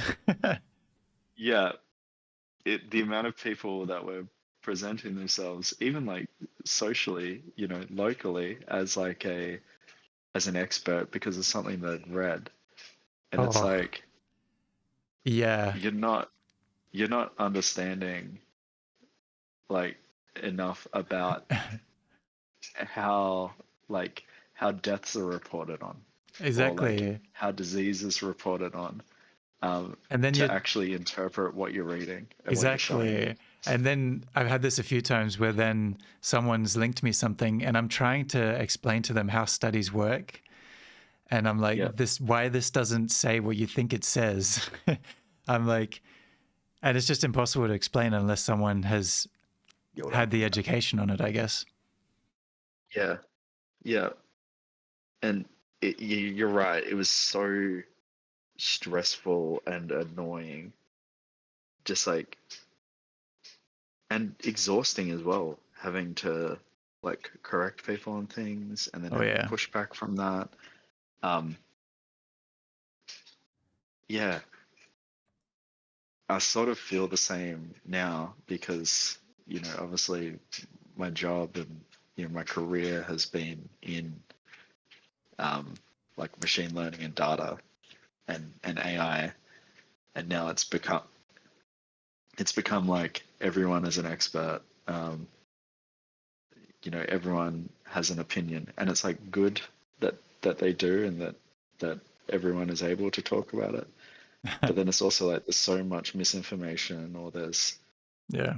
so many views that are like constructed in, like, you can see where people are getting their news from, essentially, sometimes from how Mm. they talk about these things. Yeah. um From the language they're using. yeah, I think COVID was like a really clear example of that as well. What I was saying about everyone's got, the collection of phrases Yep. that they look for or that they use to talk about it, and you can sort of see where they're getting their, like, those are markers um of their sources, or markers of their beliefs around that topic. Yeah, exactly. It's the in-group phrases that you get from, like I said, being in echo chambers online and stuff like that. Yeah. Yeah, and like you said, now AI is the new like Bitcoin boom. Everyone talks about it, and everyone has an opinion. And like I say, people like me, I don't want to have an opinion on it, but I felt a need to, as you read in my article, just because it was being used in vegan spaces. So I was like, this is the one Yeah. space where Yep. I can say something. I think I don't feel Yep. qualified to say it anywhere else. So yeah. Yeah, like now I read a lot about history and politics just because I've always had just a casual interest in politics. Well, not always, but for the last, 10-ish years. And, but it was just an interest, I like knowing what was going on in the world and the different issues and whatnot. But now it's like a right-wing populist uprising globally and within Australia. And now I feel this need to research it more so that I can communicate with people about it so that they're not misinformed and stuff like that. It's very frustrating. Like I don't want to do this. Yeah. Yeah. It's also not doing it in a lot of ways kind of means like acceptance Yep. of it. It's, yeah. That's why I feel obliged to, because I'm like, I know so many people won't speak about it because they don't feel qualified. And then a lot of people are qualified and they won't want to speak about it because within their friend group circles or stuff, they'd be alienated. So at least I guess I have a hard head about things like that. I don't really care if I say something that people don't like that much. I don't mind doing that. So I'll go on Facebook and I'll argue with boomers about One Nation and things like that. Oh, we're talking politics. Sorry, I'll go back to sleep. No, we're Uh, not talking politics. We're just talking about, because I was writing a poem that's referencing how people kind of got into all these echo chambers and conspiracy bubbles in COVID. So then we branched off from that. Yeah. Oh, yeah. Just Yeah, people totally. being radicalized online and whatnot. We need like a decade. Every decade, we need a COVID for at least 2-3 years. to accelerate everything. Not. You know, I mean, that's. I'm talking nonsense here, but like, it was an interesting time in society's life. Yeah, Yeah, it was like a big QR experiment. codes and work from home. That's And what work we from got. home. Yeah, exactly. And a lot of people died. I mean, less so you, I guess. But Yeah. like, which sucks. But you know, it is just for those of us still around, it's like it was very interesting times. Yeah, Like, it's a moment in history for sure. yeah. Hopefully, we don't get anything worse than that Yeah, in the future. But I'm not banking on it not happening. yeah, But yeah. Because my COVID was like, I still went to work, but work was like a circus. Like, so I'd have to wake up every morning, do a rat test every morning in my room yeah, before I went to work. Yep. You know, go to the person, get the sticker. Or getting on the plane was hard enough to get to work, and then while Yeah, you're because at you'd work, have to rat test at the airport when you got there yeah, so you had to to rock even up like stand in line. 4 hours before your flight, and Yeah. yeah, and then get a rat, get another rat every morning. But it was every morning at some sites. Yeah. So I just wake up and then just reach over and grab a stick and put it up my nose and yeah, it's just part of my morning routine. And then everyone wore masks on the bus and you felt so, I don't know, you just felt so silly.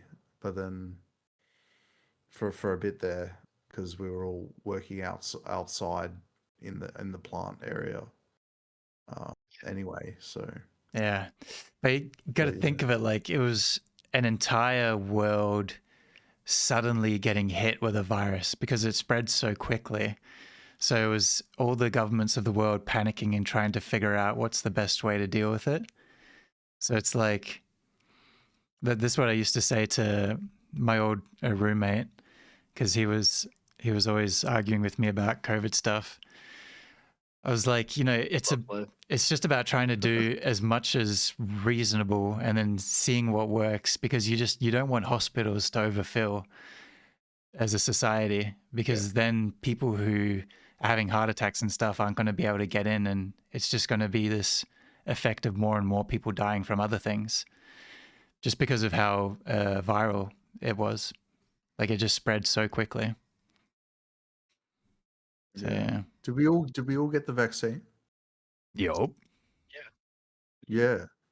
No, Cool. I just know a few people who didn't get it, and now they're like, Yeah. "Oh, I told you so." But you know, at my work, it was very much get the vaccine or lose your job. So I got it. I mean, I didn't care either way. Like, I trusted the process and that sort of thing. So like, I was like, yeah, it's not that bad. Yeah. Going to get a job. I had a Get few. them as kids anyway. So I had a few friends back in Geraldton who were anti-vaxxers who didn't take the vaccine. They were like, "You're gonna be sick, buddy. You're gonna die in 3 years because of this vaccine, man." We showed them as well. I was like, okay. It's like, yeah, Just crazy. And then, oh man, this is just me ranting about one of my old roommates now.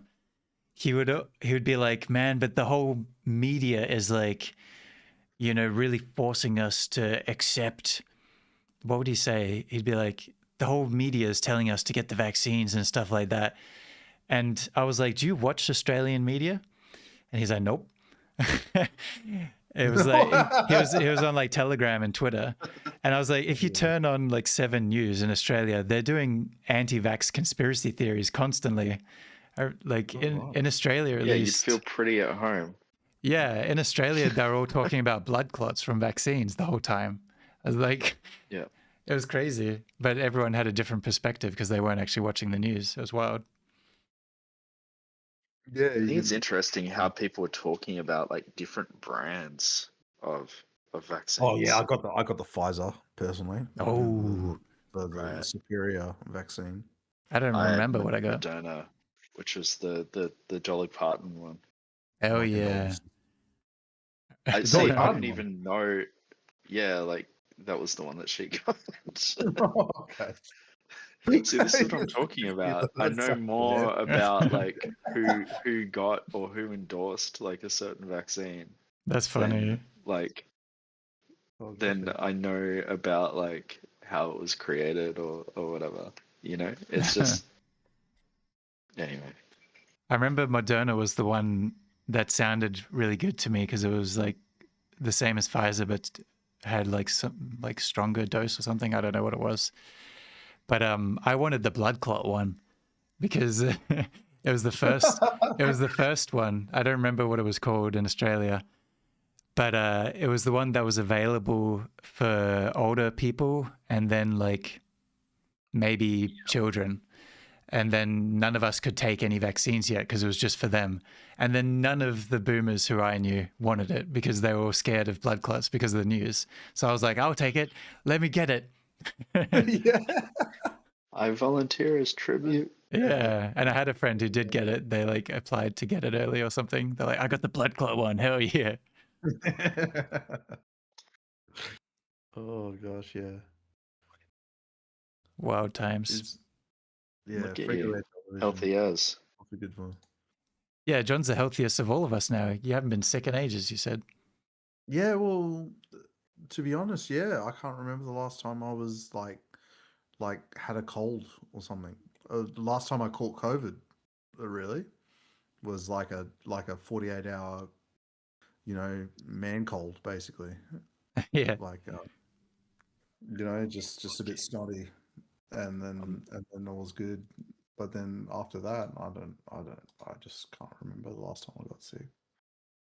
I'm sick Nice. right now. I think I've been sick for an entire year at this point, on and off.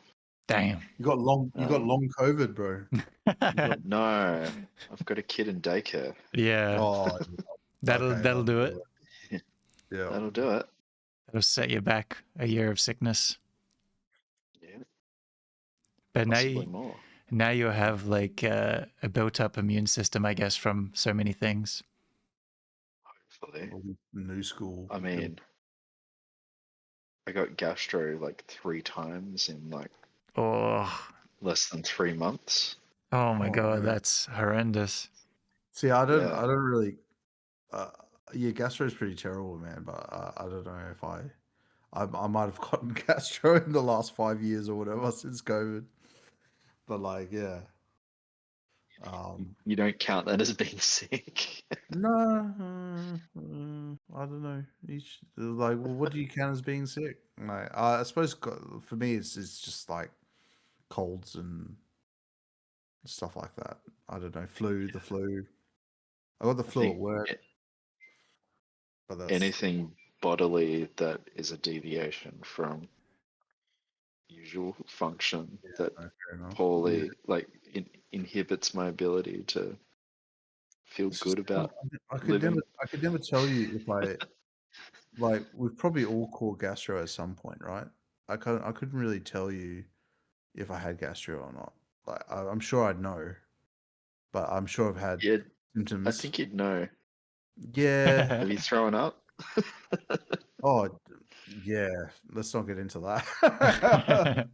Well, like, yeah, I've done a lot of throwing up, but like, I don't know. Yeah, it's just, um, I'll leave you with this because I've got to hop mm. off. But Oh, okay, man. like, you've got gastro when it's like just uncontrollable both ends type dealio. Okay, yeah, Yep. You know, yeah. trust, Well, I trust. suppose You I will have. know when you I have have. gastro. Damn. So I'm just And it's like keep drinking water or like you will die. like, yeah, Yeah, drink, that's crazy. light, whatnot. Yeah. And you Yeah, like don't trust food anymore Yeah. because everything you've eaten, you've seen again. Yep. Mm. Yeah, that's rough. Damn it. Can I we thought that name was drop? going to be what would stick. Can we name drop Guzman and Gomez? The Guzman and Gomez Cali burrito. I don't trust that shit anymore. Yeah, I ate burritos. Okay, that so you one maybe night. had food poisoning, but not I ate that not one night. gastro. Threw up in the Yeah. morning. Spent all day in bed. Threw up at night. Spent all night in bed. Like, Right. yeah, Yeah. that's food poisoning, but probably not gastro. I don't know. Yeah. No, gastro is your body wants nothing to do with anything anymore. And it's just like, dude, Purge me. let's eject button on everything. Like, Oh no, let's bro. Yeah. forget about sustenance. You don't need it anymore. Oh, I feel for you. Hard reset, factory reset. Oh god. Yeah. Anyway, sorry. No, I'm we're gonna talking go now. about sicknesses here, bro. Yeah, man. This is now a medical MD. Seeing Torkel is so uncomfortable. Oh no, You can see your face grimacing. I'm holding in. I need to go pee, so I was about to jump out of my chair and do that. Well, what do you think I just did over the Okay. last 2 minutes? All right, well, I You gotta go. go. See you guys. All right, Bye. man. See ya. It's been cool. Thanks for See ya. jumping in. All right, yeah, I'm gonna run to the loo real quick, so I'm gonna put it on a waiting screen. Yeah, put it on a waiting screen. Am I still on the stream? Let me Yeah. loose, bro. Yeah, if you want to chat, Oh, you can shit. feel free. How are we going? I don't know. If you're new to stream or if you're lurking, now's the time to pipe up because Static's looking for some interaction with chat for that cool metric. I am on Twitch right now.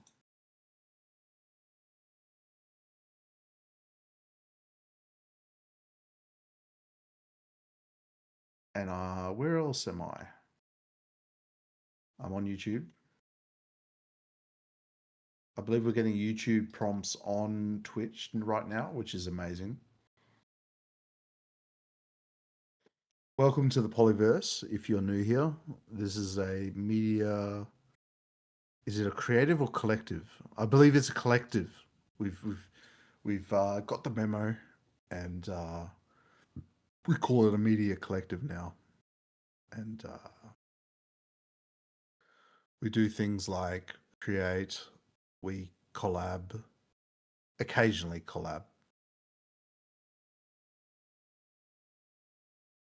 We create, we collab, we converse, lots of cons, lots of C words going on around here. Me, I just ramble, mainly on mic. I also make music. You can exclamation mark ego stasis. I can chuck it in the chat there. In Twitch, of course, you YouTube folks have to miss out.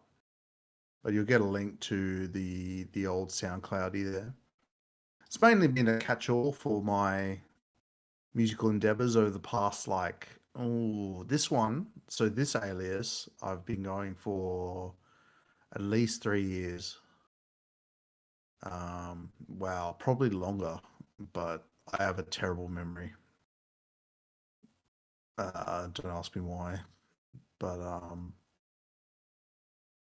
all I've got a good memory for is sick beats. So if you want to listen to some of my music out there, I'll just plug myself while Torkel's away. Oh yeah, that. Oh, he's back. I wasn't plugging myself. Check out Ego Stasis, everyone. Check out Ego Stasis, yo. Get Torkel, on it. my long-time collaborator on the project, even before the Ego Stasis on Squawk 7.5. Oh yeah. Rocking the tunes. My biggest collaborator for a long time. Hell yeah, dude. Happy to be. I remember I got a bunch of poem readings from you around about the time I got Ableton Live, the sweet trial version. Yeah. And I was like looking for audio, looking for vocals.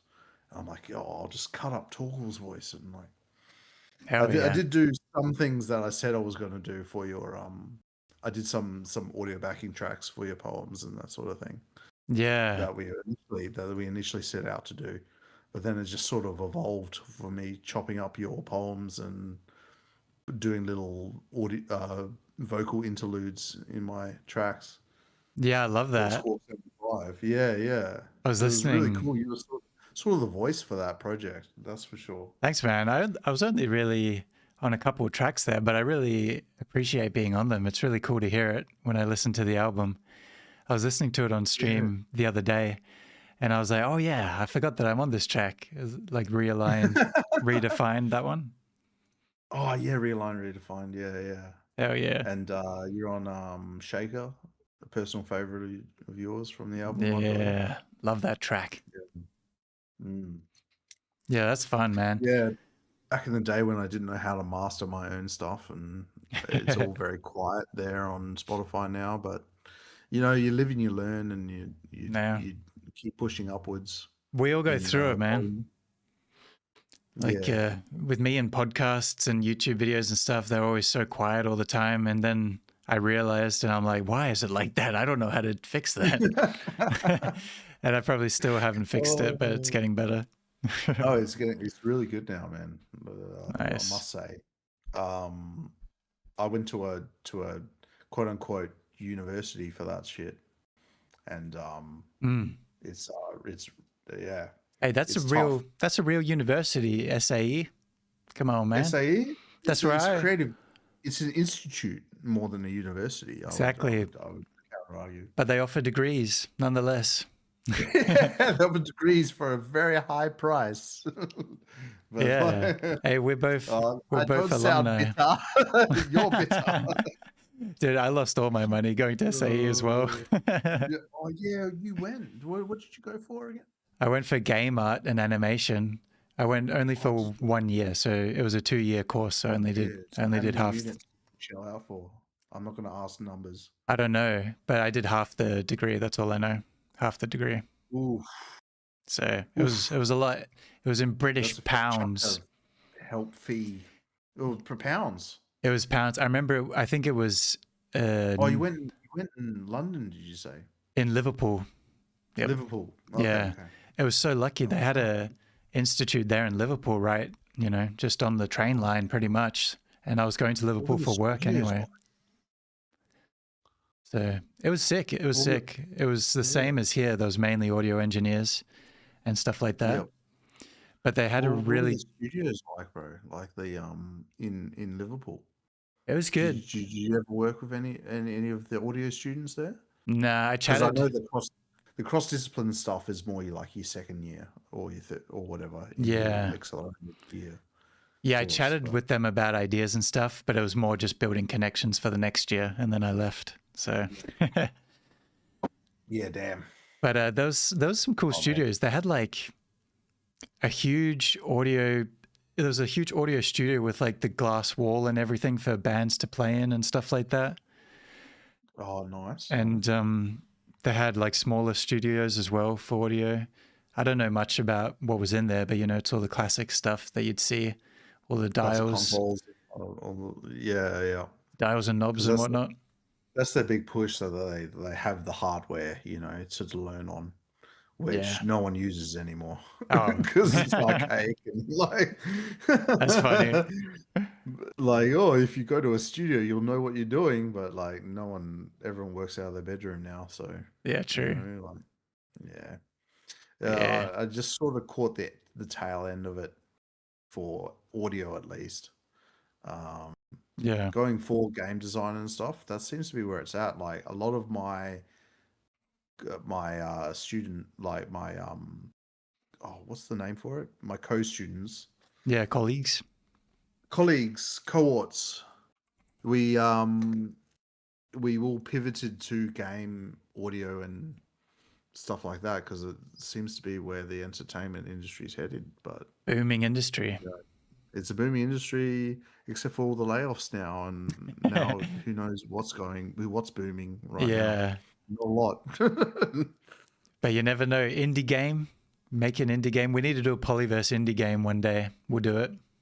Oh man, hell yeah! I've got don't get me started on ideas for games. Oh yeah. That's some W- ideas on that. Yeah, we'll have to talk about them one stream for We need, sure. we need a coding whiz to do 70% of the work, and we'll just do the art Yeah. and assets for it. I'm interested in like And- learning the basics so I can know how things work, but I have a feeling that it's going to be way harder than I'm imagining, which will be a yeah, problem. I did learn a bit of Fmod, which is like Mm. an engine you can use for using audio in games, and mainly with Unreal Engine. Oh yeah. But yeah, it's very interesting how they create it so dynamically, the audio and that sort of thing. But then everyone else uses Wise, which is WWISE. That's how you spell it, Wise. Oh yeah. It's you might see it on some splash screens for video games and stuff like that. You'll definitely see the Fmod one has to come center screen I've heard of for a lot of Fmod games for sure. using. Yeah, Yeah, yep. sounds familiar. Yeah, having done the degree, but like half the degree. But Yeah, like but yeah, we yeah. we didn't work with any coding stuff or anything like that because it was the art and animation side. So we were just doing 3D modeling. That's why I chose that degree, because I really wanted to do visual effects, and but the visual effects course that I applied for at a different uni, they got rid of the course because I think only 2 people applied for it. Oh no. Yeah. So yeah, I found SAE, and they actually had all the same modules in their game art and animation course, because yeah, it was 3D modeling that I wanted to do along with special effects. Oh yeah, that's cool. Yeah, and then we That's just just we just learned how yeah. to import it into, all the different engines and whatnot. So then, the games programmers can use it. So we were separate from that. We're doing the art Oh, side. okay, yeah. Yeah. 3D modeling, yeah. And that's how it still works. You could go work at a studio and get a job as a 3D modeler. Like not even rigging the models, just Yeah, just exactly. making. And Huge teams. whereas in audio, I was going there and they were doing lectures on how it's changing so much and that our job's not going to exist in 5 years, not even 5 years. Like it doesn't exist now. They're trying to tell us like you are training up for a job that you can do at home because it's all Fuck. in the box. Like and we were just and I'm just like I started off with as a young like audio guy, like full of pizzazz and promise, and then I just ended up like bitter and twisted at the end of it all, to be honest. I got my piece of paper at the end of it, but man, I did not need to go to uni for that, to be honest. Damn. Then again, I sort of fast tracked it. It definitely fast tracked a lot of my knowledge. Exactly. Yeah. But a lot of it I learned through trial and error just on my own. Yeah. Like I did my diploma before then. I was already playing with hardware synthesizers, like plugging them into a mixer, like a little 8-track mixer, like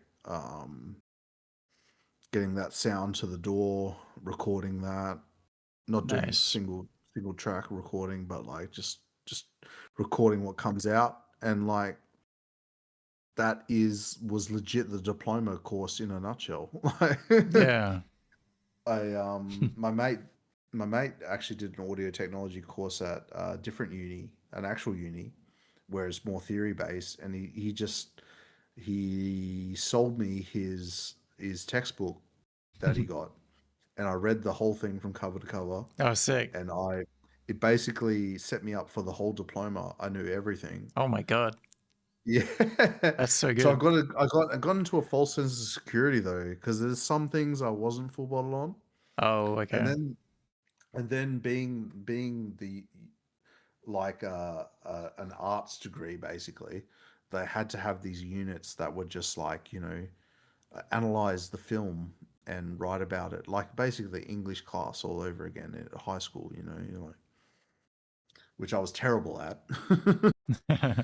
So I had to redo a bunch of the same unit over and over again, and yeah.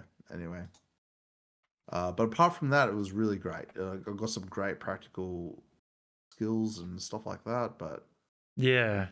I feel to like, any budding audio enthusiasts out there, like yeah, just stick with the YouTube tutorials. Really, like yeah, get a lot. The more you put in, the more you get out of yeah, for these sure. sort of things.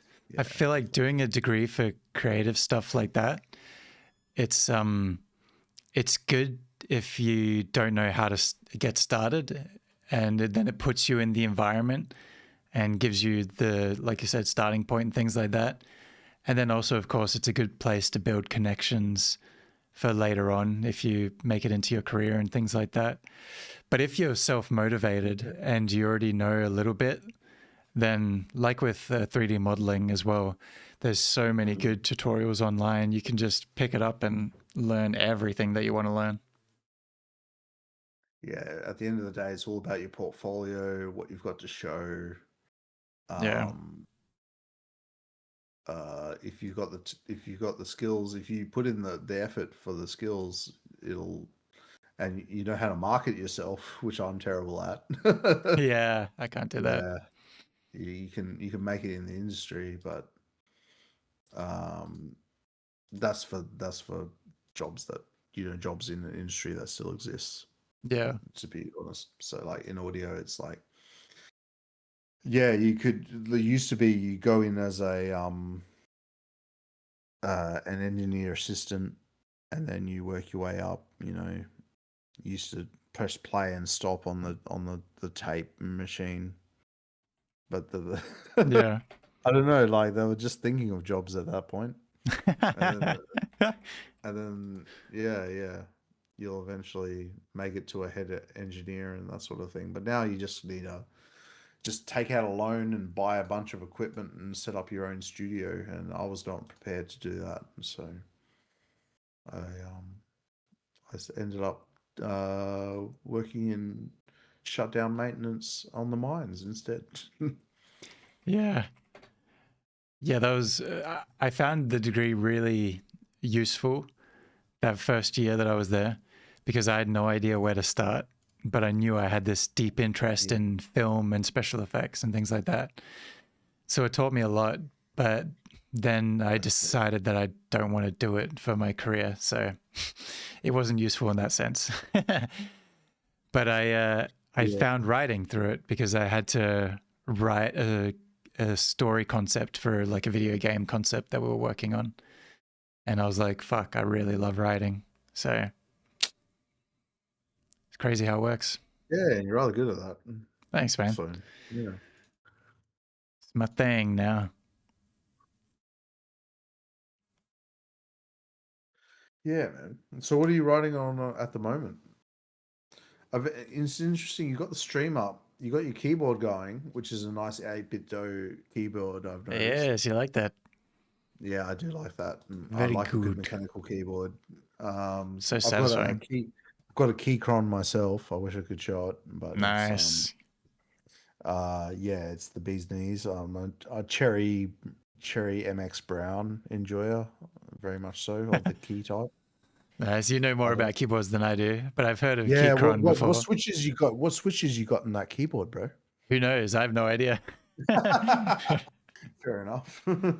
I've got one of No, those tools where I can take off the keys somewhere. I don't know where I put it. I got well into the hobby, like so. If Yeah. you take off a key, I could probably tell you what kind of switch it is, if Yeah. it's cherry or not. But anyway, Who it's knows? like yeah, I got well into the keyboard hobby for a bit there, just learning about switches, and I just discovered that I like cherry MX Browns the most, so I just stuck with that for the rest of the time. Nice. So I've bought keyboards. But yeah, I do enjoy typing. Do I enjoy writing? Probably not as much as you. So yeah, Yeah. I don't know. It's like you got your tools that you like using, and then your creative output at the same time. But yeah, Yeah, exactly. We all have our different creative outlets. I said because I've tried so much different stuff. When I tried my hand at making music, I just found it so difficult So I didn't take naturally to it at all. So You yeah, did rather well though, man. But with your vaporwave EP. thanks. There was a Or lot of using samples and then just changing them, changing the tempo and the tone and stuff like that. yeah, and I mean that goes back to what we were talking about like process and like what makes it art and that sort of thing. Is you're very much taste making more so than well, like you it's like some artists just work with like 6 other producers, and then they're just tastemakers more than actual writers. So like, yeah, each to their own in that Yeah. regard. I thought the end product was pretty good. Thanks, man. Yeah, I was pretty proud of it. I know, like I said, there was volume issues and mixing issues that I realized after I published it all, but it's okay. Do you have a link to that? To the old Japan trilogy. The Japan trilogy. Yeah. I think I got that, by the way. Oh, thanks, man. I got just for the bonus tracks. You lured me in. That was a real weird one on there. I I remember. had to listen to those bonus tracks. There's one It's been a called. while since I listened to it. I remember there's one called Online Pirates. There was a bonus track, something like that. And it had a glitch in it that was like this really loud, annoying tone that like my computer made, and I just kept it in. It's interesting. I was listening to some people, like this guy did his capstone project, which was like an album with his band for uni, and he uploaded it to Bandcamp, and I was the only person to listen to the whole album because he put well, what I feel like he put in there deliberately. There was like some tone where it was a real glitch out, like what you said, Yeah. and he didn't mean to leave it in there, and I actually pointed it out to him, and I was the first person to do that apparently. Oh To wow. listen to the whole EP, point that out. But yeah, I'm glad I did because it's like, yeah, Yeah. that's his Bandcamp release right there. Yeah, that's cool to Right down the track. discover. Yeah, it was just like this really harsh noise in the middle of a track. I can't And you find put it. Where is it? the Japan trilogy. Yeah, I'm trying to find it on Bandcamp. Oh, there we go. I found. There we go. It popped up. Nice. There it is. I'll link it on the By Wigan Prime, yeah. I'll link it on the stream. Yeah, welcome in pcash77 on the Twitch chat. Yo. I listened to myself answering your questions. I don't know what that means, but I guess that means we're geniuses because we're answering his own questions. Yeah, that's the old Japan trilogy right there in Twitch chat. Is that Vcash? I'm doxing you right now, Pcash.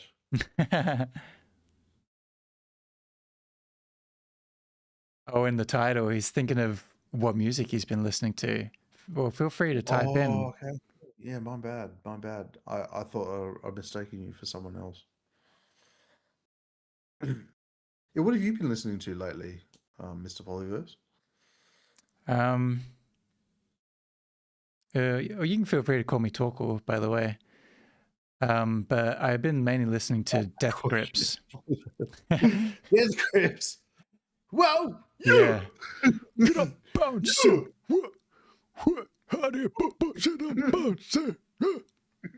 So good. Yeah, I've been listening to a lot of Death Grips lately. Excellent stuff. Yeah, I was so late. I'm a big Death Grips enjoyer. Yeah. Can I show you a song I did? If you've absolutely. made it so that no, if it's copyright free, if we can play it without getting the Twitch stream or VOD taken down, then hell yeah. Because if you use, oh hell yeah, thanks bro. Oh, it's on SoundCloud, easy as. I was going to say, if it's on Spotify or something, then there's DistroKid, and you have to check a box when you upload it and whatnot. Let's see what P Cash got for us. You ready to listen to a track? I'll Exit. listen along too. Yeah. Let's see what we got. Bump it. Where the volume at? Yeah. Hey, rewind. Oh yeah, rewind. Hold on, where's the volume on SoundCloud? I always can never find it. I might be too much of a boomer. Oh, there it is. It was hidden underneath the pop-up. Okay, you ready? Yo, what up? AJ Elizondo in YouTube chat. We're dropping music ball knowledge. We certainly are. We're about to listen to a track by P Cash 77. So this is actually a private track. So this is exclusive. So thank you for sharing, my guy. This is a Pollyverse exclusive. I don't want to claim this track. We didn't help with this track. This is all P Cash. No, we bumping this shit.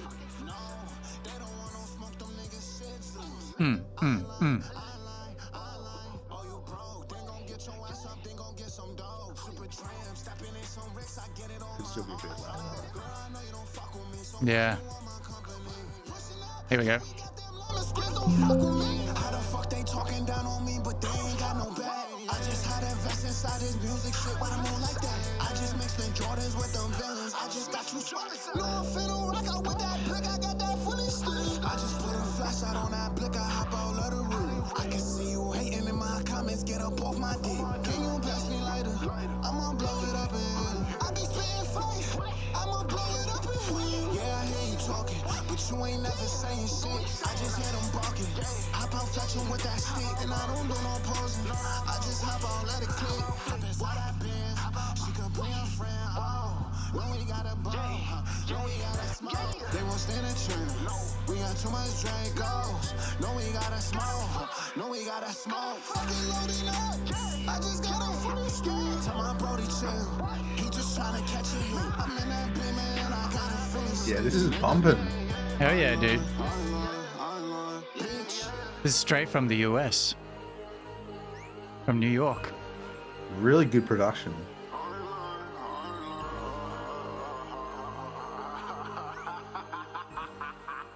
Fine mix up. Nice, dude. That was sick. Nice. I really dug that. Yeah, thanks for sharing that, my guy. Bumpin'. Whoop. Whoop. Hell yeah. Yo. No, that was really good. Thanks for sharing, Pikash. Yeah. We also got another request from over on the YouTube front. Yeah, I see. He's recommending we check out his friend. Via VR69M. Upcoming 69M. rapper. Texas rapper. Hell yeah, From dude. Austin. Nice. Here we are, just Okay. some plebs from Australia. Yeah. Austin's almost Australia if you think about it. It's Spelling close. wise. Yeah. Hell yeah. I'll look him up. I won't play it on stream just because I don't know the guy, you know. I would like to get permission. But I'll check him out Right. and bookmark it for later.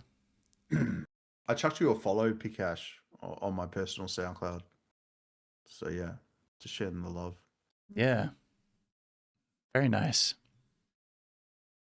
Collab on a potential rap track. Oh man, I can do beats, so Yeah. yeah. Static is a prolific beat maker right here. Yeah, I've been on that trance sort of EDM tip at the moment, but I can cater to all needs. What can I say? Hell yeah. He wants everyone to bump his AJ music. is saying you won't get copyrighted, but trust me, he wants everyone to bump his music. Okay, I'll have a little look-see. Let's see. Mm, It was VR69M, right? Yeah. yeah. There we go. I typed it wrong. Oh, the rare YouTube link. Oh, nice. You got the music video as well, man. Oh, That's sick. so dope. That's dope, man. Oh, exclusive. Excellent. Unlisted as well. Oh, we got the exclu. Hot diggity dog. It's nice, man. In October. Very nice. Did you do the beat as well, Pcash, or are you just on the flow or whatever?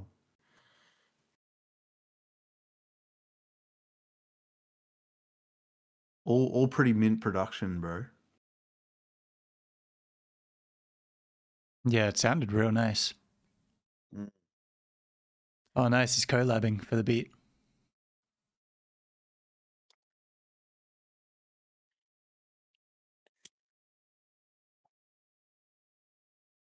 Oh, nice. Yeah. No, really good.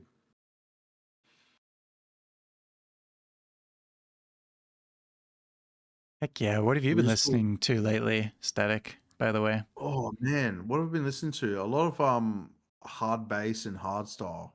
The hard To put it style. bluntly.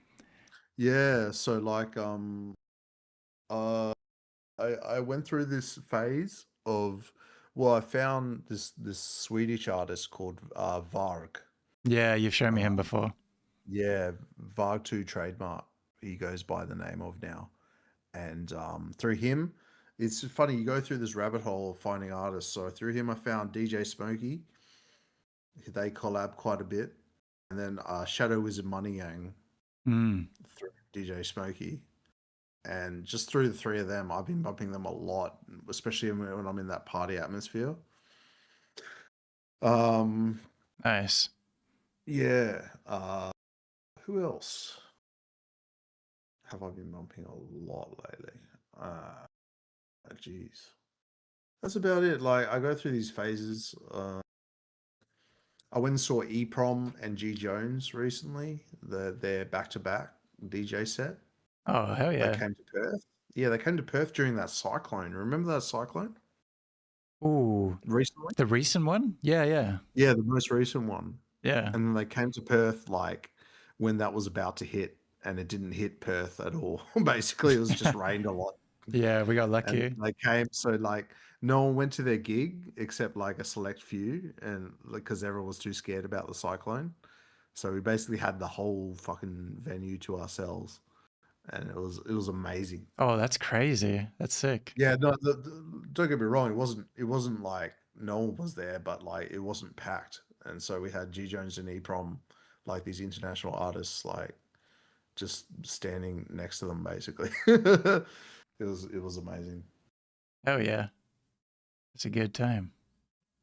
Yeah, Pikash, you hardstyles, like I mean like EDM hardstyle, if that's what you're about.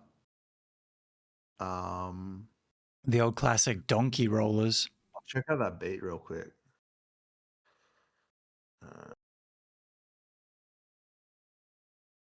Oh yeah, some nice distortion on those lows. Oh, this is one you produced. Nice. Yeah, that beat is pretty nasty, as you put it. I like it. I like it a lot, though. I'm about that sound a lot, really, with what I've been listening to lately. Some big dirty stinking bass.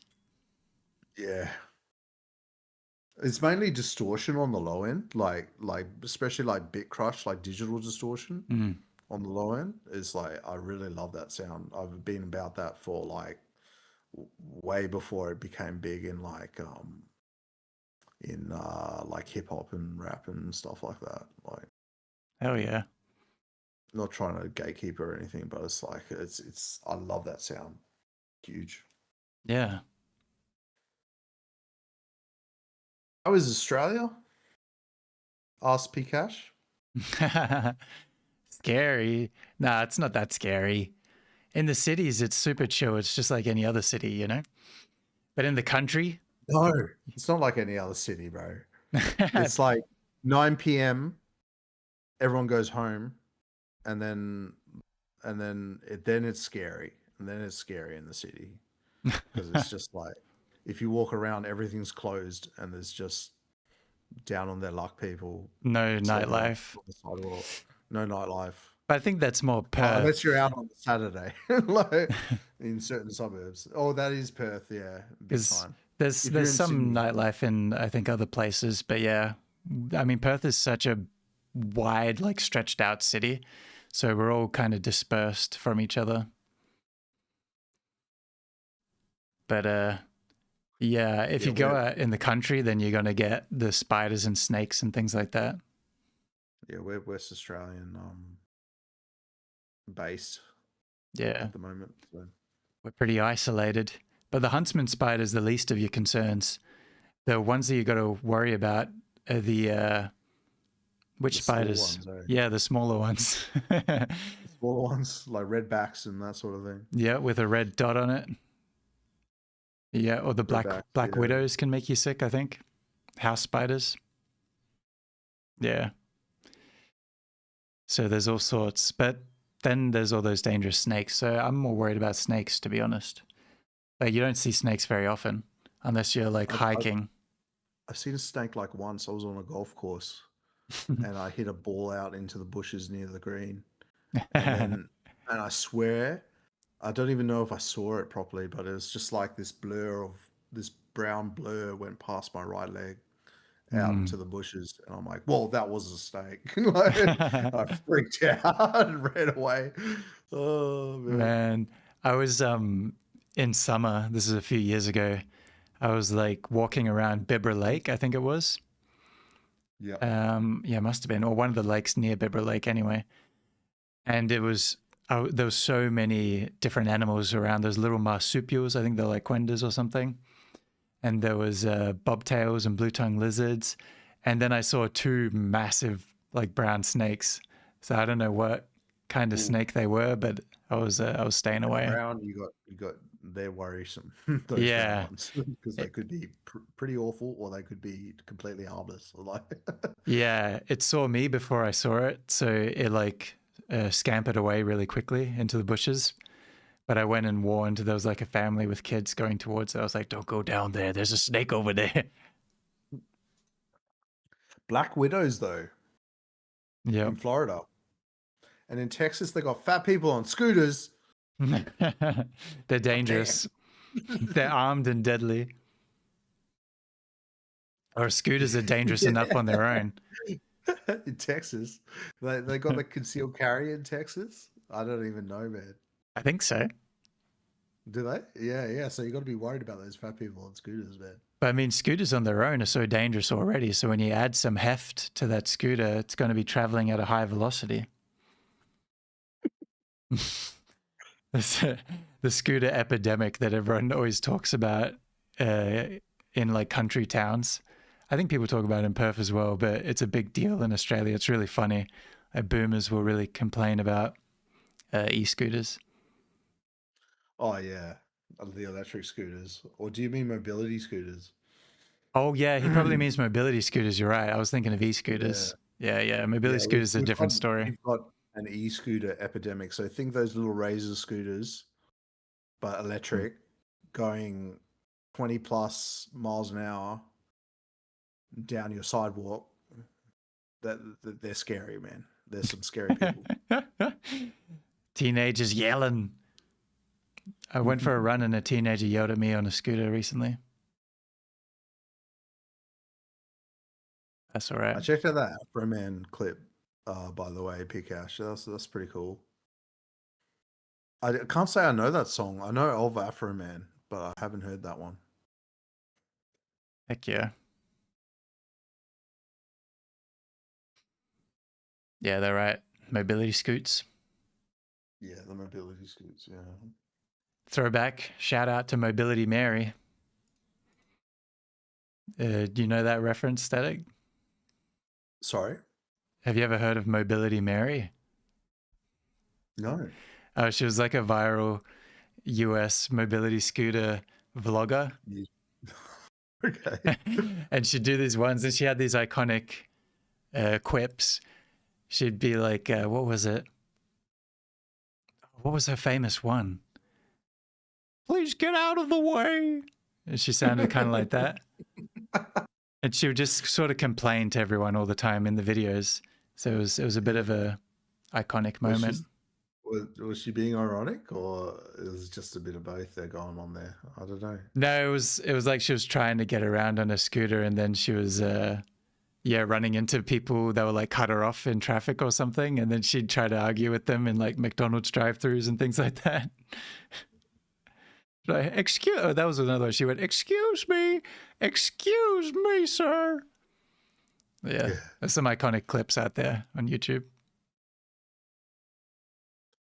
Yeah, man. Hey, you just got a new follower on Instagram. Yeah, thank you, my guy. Yeah, welcome to the Pollyverse. Yeah, welcome to the cult. Digital Media Collective. Digital Media Collective, not a cult. Yeah. Trademark. Feel free, if you're a Discord user, join the Discord and share your beats on there as well. Yeah, I like it. We got a few dedicated musicians who love seeing new stuff. Yeah, we're all like yeah, like you said, it's a media collective. It's just a bunch of creative people just vibing. Yep, we love computers and we love making stuff. Hell yeah. It is what it is. Yeah, AJ. I hear that. They got the mobility scooter cart full of garbage food.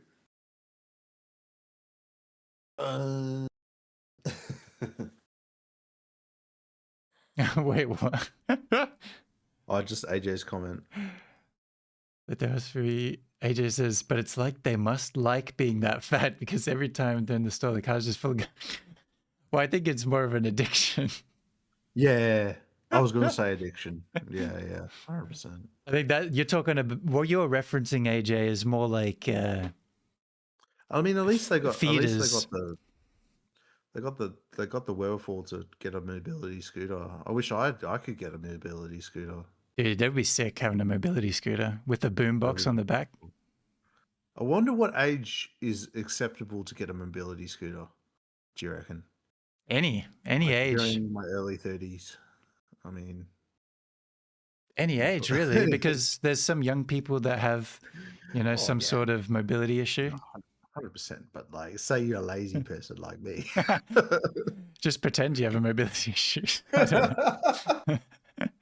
No, I would never do that. No, I don't know. I guess if you could just hurt your leg at work and then you could get one. Yeah. That's true. It's there's a fuzzy line there. To mobility scooterdom. Depends if you need one, I guess. That's the indicator. Do you need one or not? Well, yeah. I mean, being morbidly obese is a disability, to be honest. Yeah. AJ. So like, I hear that. It's not easy to get around if you're morbidly obese, AJ. Those scooters are useful, But yeah, I think that's a pretty American problem. We see some of that in Australia, but I think you see a lot more of that in America. Yeah, not many mobility scooters around here, at least. Just mainly old people who just love going to the shops. The elderly, and then they have these cool like shades over the top because it's so sunny here. Some get some pimped out ones, like some like 3-wheeled mobility scooters I've seen. Yeah, like the hot rod mobility scooters. Yeah, and props to them. They're like, yeah, they almost look like a motorbike. Yeah, 100%. That's the ticket. You got any more tracks for us, Pcash or AJ? Or AJ, do you make music? Yeah, feel free to share in Discord if you guys like, for more people to see them over time. Like I said, I've been doing a lot of hardstyle lately, but like more EDM hardstyle. So like, you know, trance influenced, like sort of four to the floor type beats. Yeah, I listen to a lot of instrumental music. I must say, like 80 to 90% of the music I listen to now is instrumental. And I love that I can do that.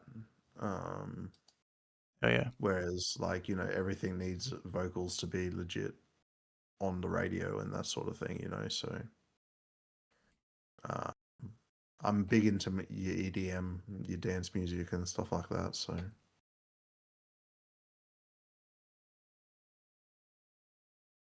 I'll check him out, AJ. Like, Mr. Pollyverse Torkel here is a bit worried about his copyright strikes, so he is on Spotify and Apple Music. So Yeah, you never know. You never know. you never know when the bot might strike, the Twitch bot. Even if you use a recognizable sample or even an unrecognizable sample, sometimes it'll connect on like... And then mute everything. Yeah, and then just mute everything. And it's like, this is automatically going on YouTube as well. So then the section of the VOD will be muted. So yeah, it's a tricky thing. Like I said, feel free to share in stream or on Discord as well. Falling on YouTube right now by VR69M. It's a good one. Yeah. Oh yeah. It's like, what's it remind me of?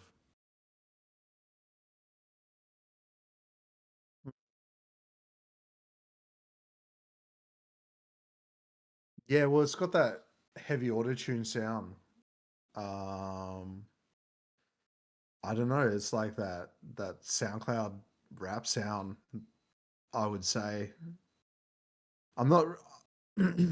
I haven't like... My SoundCloud rap is basically like Young Lean. Nice. That's about it. This is a fair bit of Young Lean back in the day. Like I really dug his 2000 Unknown Death 2003 album. But oh yeah. But that was way back in the day. Like all the other big names are like, I'm not even gonna show how much of a poser I am by trying to name them, but like, just, you know what I mean? Just like, this is some cool stuff though by VR69M. Oh yeah, dude. Yeah, there's so many cool artists out there. Yeah, everyone's trying to do their thing. It's really cool. We had a big chat about AI and its place in art, because Torkel here is doing a Vine. Is it not a Vine? What do you call it? Zine. A zine. Like magazine, Sorry, a but zine. short. Yeah. Yeah, you're doing a zine on it, right? Yeah. This I've got current issue, that is. Yeah, I've got this what's it called? Like this digital art that I do under the name Sample Text. And it used to be a zine, so I'm bringing the zine back. So I'm doing an issue that's anti-AI, or generative AI specifically, just because the crazy, weird, alternative, colorful, I guess hyper-real sometimes artwork that I do is often photographs that are manipulated and things like that I've taken. So it looks kind of like you could imagine AI could have made it, basically, because it has that weird sort of, like I said, hyper-real tinge to it. So I kind of want to distance myself a little bit, because I've been doing this since before generative art was a thing. So I think it would be nice to do an anti-AI issue, so that I can kind of just put that all up on your Instagram as well. Hey. Yeah, exactly. Like, you've got the records and stuff like that to prove that you're OG in that respect. And I like the idea of just planting a flag in the ground and just being like, yo, Sample Text is not that thing if you thought it was by looking at it. No, it just looks crazy. That's just how it looks. I'd love to do that on my SoundCloud about like I'm not AI at all, but Yeah. I have used AI imagery a bit at the start there.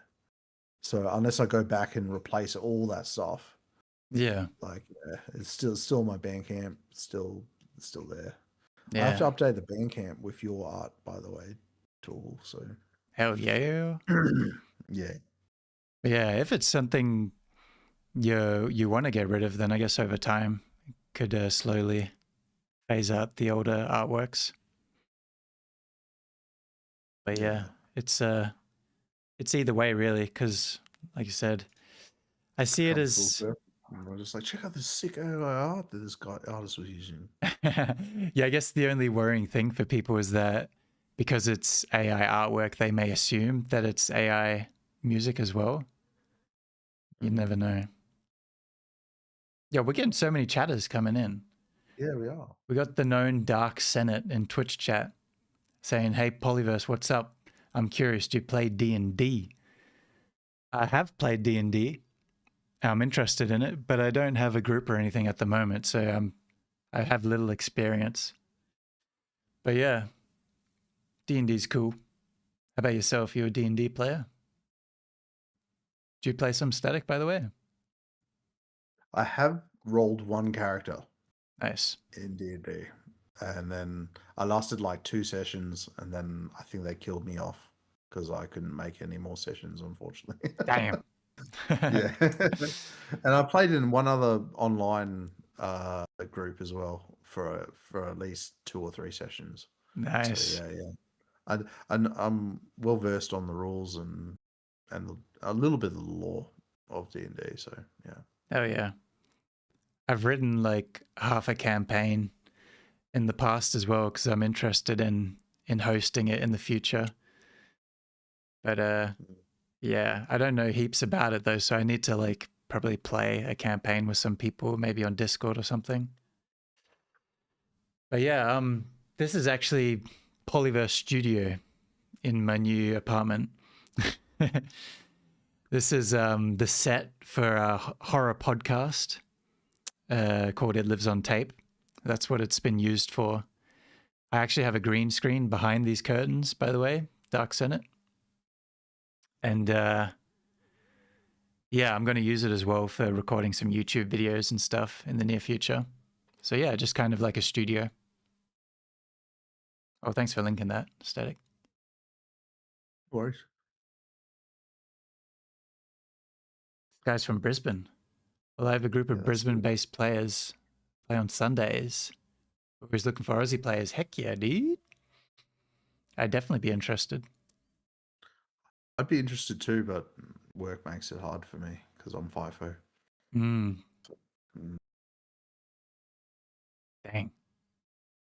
Dang. I'd love to get into a rhythm. It's the same with I want to play more table tennis, but being away every other week makes it hard to commit and get to know the other people at the club and stuff like that. And Yeah, it's tough. I used to play badminton, social badminton a lot in Geraldton, but then I started coming to Perth half the time, so I kind of phased out. And now I'm always in Perth. Badminton's popular in Geraldton, eh? Yeah, there's a good badminton group in Geraldton.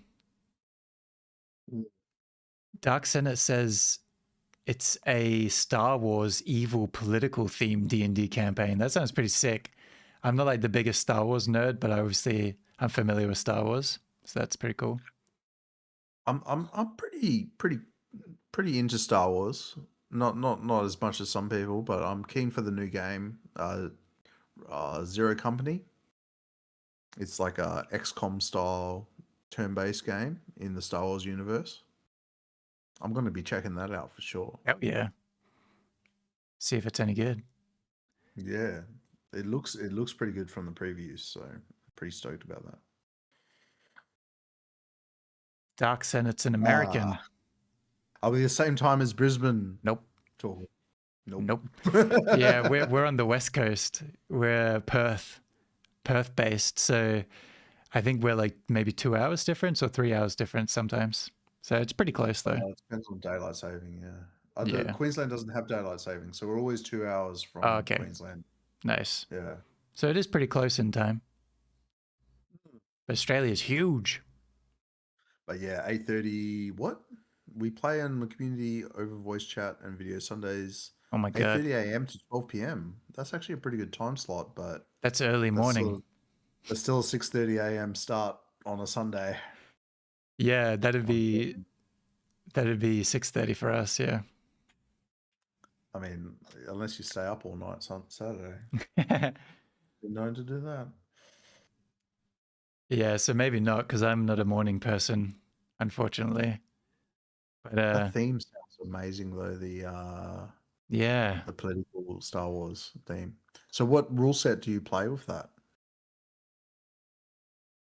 And also, if you're looking for new players and stuff, or you have I don't know, a lot of people record their D&D sessions and stuff and put on YouTube. If you have anything like that to promote or anything, or to find new players, join the Discord. Yeah, you're thinking ahead. Yeah.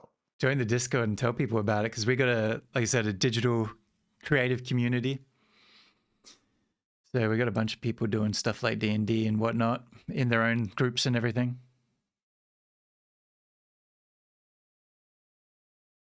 SW5E. Now I just have to decode. I know 5E, 5th edition E version. I've heard of 5E, but SW? Southwest.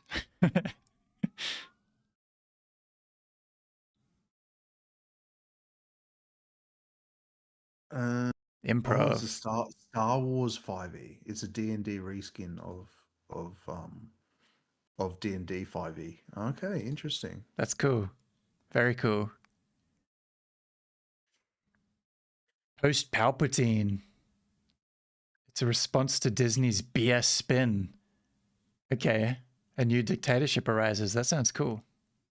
Bringing back the rebels to fight against the evil dark force, whatever they're called. The Empire. Yeah, the Empire. Yeah, that's cool. Yeah, I had to rack my brain who Palpatine was, so I don't know. I don't know if I'm. Yeah. He's the guy with the electric fingers, right? He's like. Yeah, he's like more power. Yeah. I am the Senate. Yeah.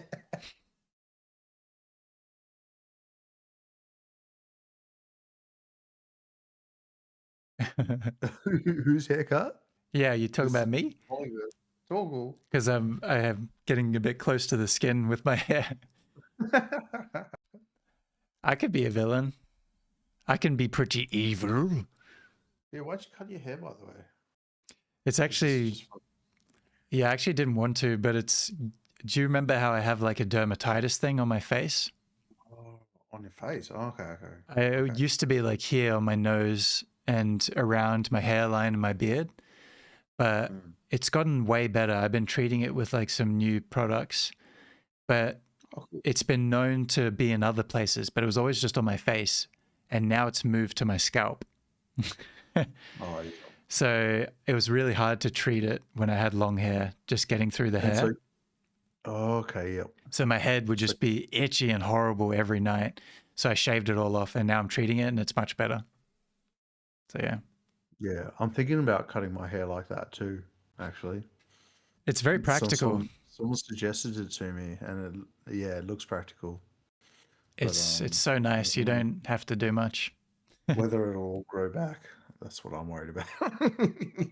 Oh. Really getting it on a bit.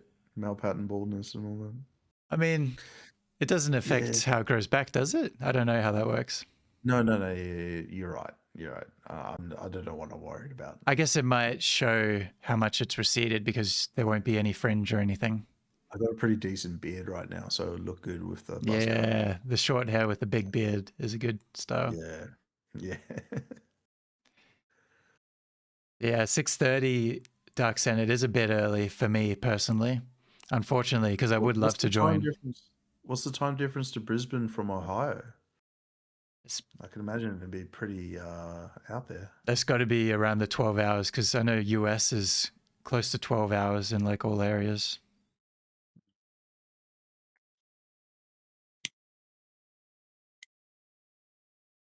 15 hours. Damn. Goodness. Damn. Different world. He's like the other side of the earth for us. Yeah. Isn't it amazing, the internet? Of just instantaneous communication.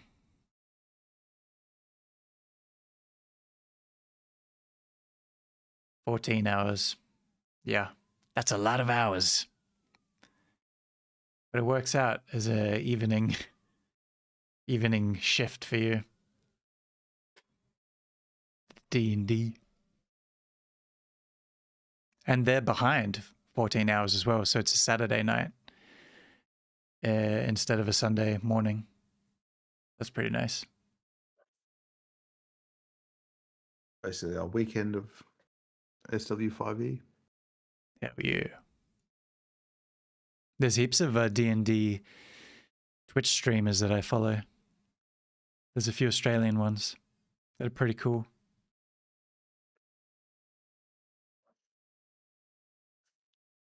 Yeah, if you join the Discord, Dark Senate, you might find fellow D&Ders. We're a small community right now, but we have game channels. And I'm sure there's a lot of D&D players in amongst us.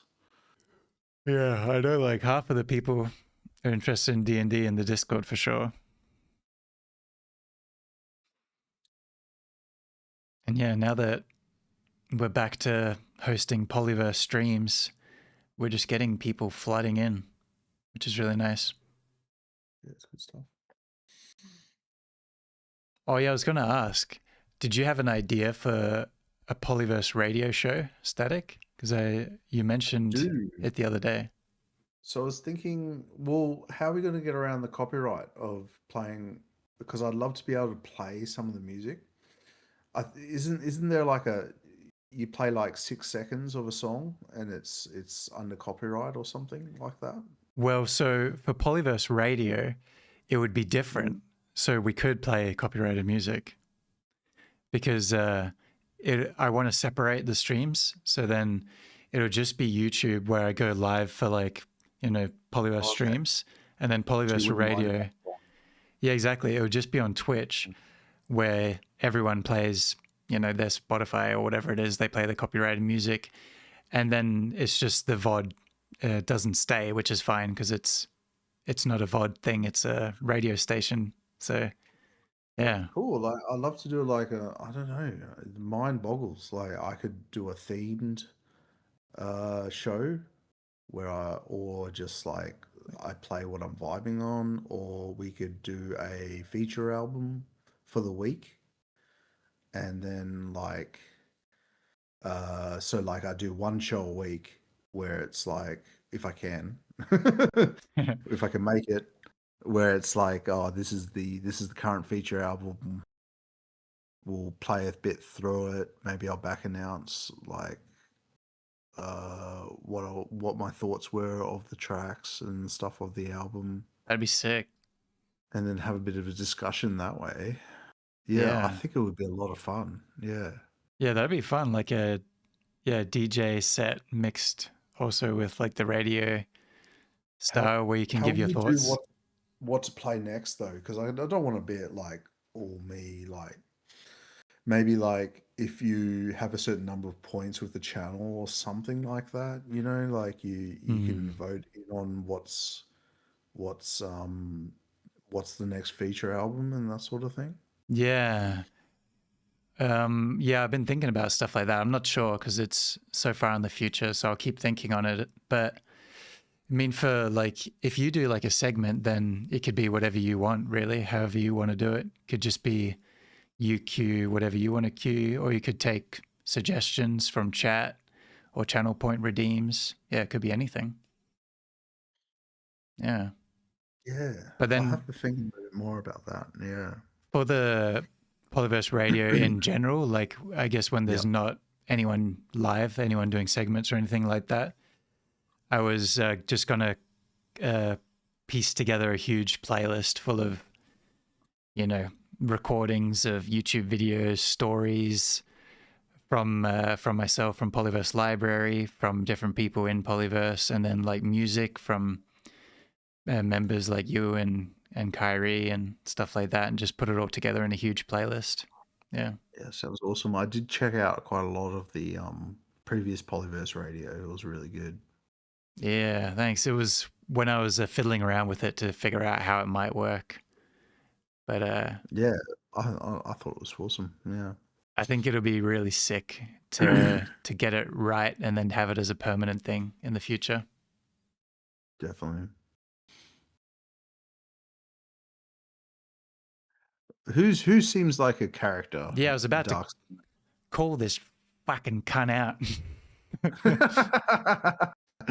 Sorry, your Aussie colloquialisms pushing through there. Are you calling me a character? Dark Senate? Call me a character, mate. What kind of a fucking character? I'm Aussie, mate. I'm just ribbing you, mate. I'm just fucking ribbing you. This Palpatine fella, he seems like a right cunt. Palpatine, fuck off. The rebels are coming in. Yeah. But no, I would love. I really enjoy role playing and stuff like that in D&D type settings and video games. Yeah. So you know, cool. Like when has there been an Australian Star Wars character? You know, exactly. Australian Chewbacca. G'day. G'day. Yeah. So yeah, I won't say no entirely if there's potential, but I definitely wouldn't be able to regularly do it at an early time. I just know I stay up super late, like looking down internet rabbit holes and shit. So I said yesterday I was so burnt out on stream because I spent heaps of time researching this like vegan community drama. So yeah. Damn, this guy's early. He's an early riser. Yeah, grind set. I'm awake at 4:30 a.m. most days as well, but I just don't go to sleep. So Different reasons. yeah. Yeah, it sounds like a cool idea for a D&D campaign for sure. Yeah, does sound good. So it's 5e. So like what? You get like one action, one bonus action. I can fire my pistols and then I'm just thinking how combat will work because combat's the most interesting part of D&D for me. I do like the role playing, sure, but doing all the checks and stuff. The main reason I got so into D&D was through Baldur's Gate 3, that game, because that plays on the D&D rule set, and that educated me in how D&D works a lot, and it helped a lot with playing D&D. For sure. Yeah. I've still been meaning to play it. I own it, but I haven't played it yet. Oh, Baldur's Gate 3. Yeah, I need to. Oh man, It's just the stream. I just never play anything new, you know. But Hey! Did you finish Disco Elysium yet? I didn't. I'm like halfway through, and then I stopped playing. That's fair enough. I was. Did you get up to Wednesday? Did you cross the bridge? Yeah, that's where I'm at. I've crossed the bridge, and That's exactly where I got up to, bro. I'm kind of bored with the crossing the bridge part. I didn't like it. I crossed the bridge, and then I'm like, "Whoa, there's so much more game to get through here." And then I got discouraged. And all I thought I these was halfway through the game, but I was like probably a 2/4 all the way through. Yeah. 1/4. I don't know what it was. I got annoyed with all the characters I was talking to across the bridge. So I was like, shut the fuck up, assholes. I don't want to talk to you. And then I didn't know what to do. No. But yeah, Dark Senate, ethical veganism. So you'd be thinking of pescatarian is when like people still eat fish. I'm like nothing with any animal products, like even stuff that I don't. Honey. It doesn't, yeah, that too. And stuff that is not edible as well. Like I won't buy leather and stuff like that, you know? So it's a whole other power level. Yeah, he's surpassed. It's a whole other set of things that I can't interact with, I guess. Well, if he hated non-vegans, he'd hate everyone, wouldn't he? Do you hate Ah, non-vegans? Yeah. Yes, I hate you all. You I hate people. bastards. Hey, I was once a non-vegan, you know, for approximately 25 years of my life. So it's pretty hard to. You've been pretty straight edge for a fair while, I must admit. I don't know. I don't mean to dox you, but like I remember you getting on the milk quite a bit back in the day. Yeah, I still am a remember that. huge milk drinker. I just switched to the plant-based Yeah, milks. Yeah, you bring a bottle of milk to the party. I noticed from your Facebook post. Oh, that's funny. Yeah, I remember doing that a couple times. I'd Because you're like, not a big drinker or smoker or anything like that, right? yeah, and I didn't like going to parties or anything, so I'd always try to do something obnoxious. Like I remember I'd ordered curry and then like was eating it at a party once, just like this huge plate of curry. But yeah, I don't really drink. I really like the taste of alcohol now though, but I don't drink. What So kind of alcohol are we talking here? I like the spirits. I like the hard liquors. I Yeah, really like whiskey, and then I like what's the other one? Is it called bourbon? Is that what I'm thinking of? Or brandy, whatever it's called. Well, it's interesting. I Rum, learned rum. recently that bourbon is a type of whiskey. Yeah, rum. Yeah, rum's okay. what I'm thinking of. Yeah, I like rum. Yeah, I like that's interesting. wines. I don't like rum, but like I do like whiskey. Yeah, whiskey's better. It's my favorite. Yeah. But yeah, I just don't drink them just because, you know, I have like no tolerance and because it costs money. So I can't be bothered. Yeah, that's fair enough. I'm on the vodka and Coke right now. Vodka and anything I can get my hands on to mix it with. Because I can't drink straight vodka. Hell yeah. Not right now because it's 4 in the afternoon. But in an hour from now, I can say I've been After drinking. 5. After Yeah. 5. On a school night too. Yeah. But yeah, I've never liked because I guess social anxiety and stuff like that. I never liked being around drunk people or parties or drinking culture, so that kind of steered me away from it most of all. Oof. But Can't be much. Hey, this comment from Dark Senate. You can't be much older than me. dude, you think we're 44. busted? You think we're unks? You think we're unks, bro? We think we're chopped unks? Come on, man. Maybe I am a chopped unk. Fuck, dude. We're in the early 30s, man. We're in the early 30s. Yeah, not mid-30s. No, actually, no, I'm 34 this year. Well, not yet. So you're still in your early 30s. Oh, not yet. Yeah, I'm still in my early 30s. I'm going to claim that. Yeah, 33 still counts as early 30s in my mind. 32. Well, I'm 32 as well. So yeah, we're the same. The life is still young. That's for sure. Yeah, 32 is the new 22. I don't know. Every age I am is the new 19 for me. That's where it all went downhill. Younger than ever. Yeah, my 20s were just a blur. I look a little older. Damn, bro. What are you saying? This guy's ribbing me. Look a little older. What you be doing night shift? Come on, man. It's just the camera quality because it's a webcam. That's all it is. I think it's the Australian accent for the uninitiated. Yeah. Look at my youthful features. Yeah, you got the glowing skin. I guess I do have a thick stubble, which I always have, which I guess adds a little bit. Man, my beard is out of control right now. I need to go get a cut ASAP. I used to cut my own beard, and then I got it cut recently, and it was like actually really good. Nice. Cut by a barber. They know how to shape it. Yeah, they shaped it, and it grew out in that shape, so it actually looked better for longer. Oh, that's so good. So I was like, yeah, I got to go back to get it cut. Hell yeah. Yeah, I remember getting that a couple of times when I had a huge beard as well, and it was so nice because I always try to trim it myself and I'd fuck something up. Mm. You were for beard. What? What? Oh yeah, you had a beard. Yeah, when I had a Did big you beard, grow it? yeah. This is a long time ago.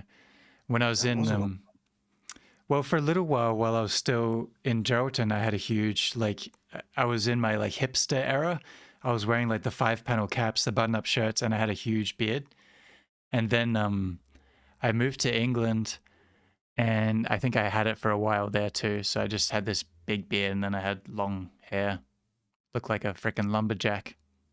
Yeah, I remember that actually.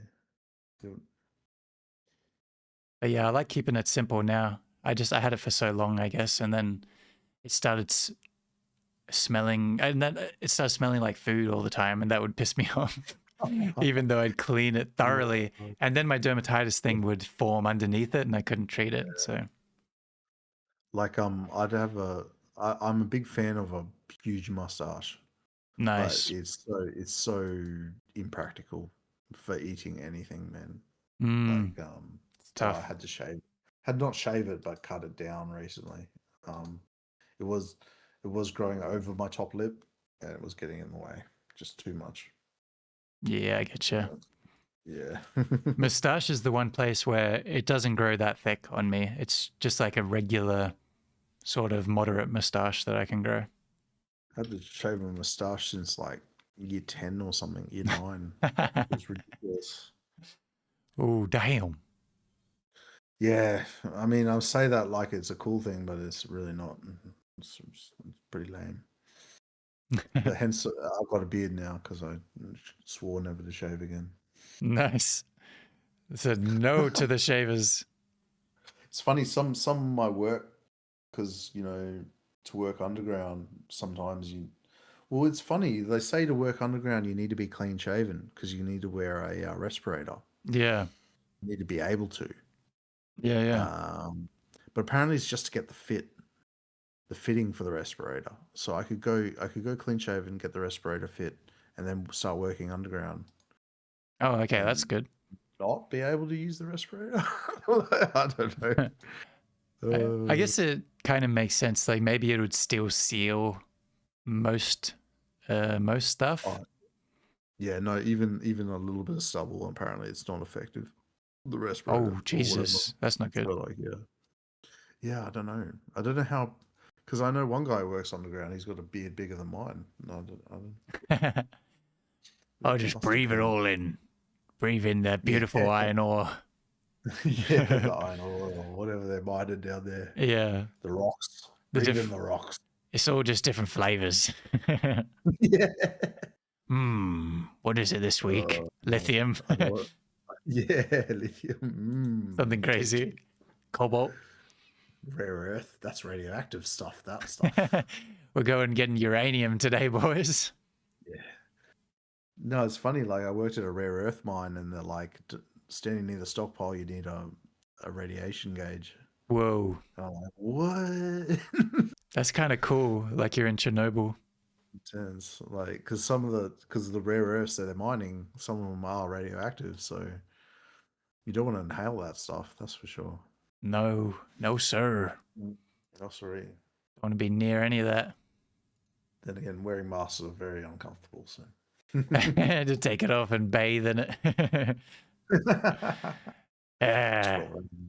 Oh, you've done some work today. No, yeah. I'll just bathe in dirt. Yeah, I was in the thick of it. Yeah. Yeah, no one knows. No one's none the wiser. He looked like he's been busy. Oh,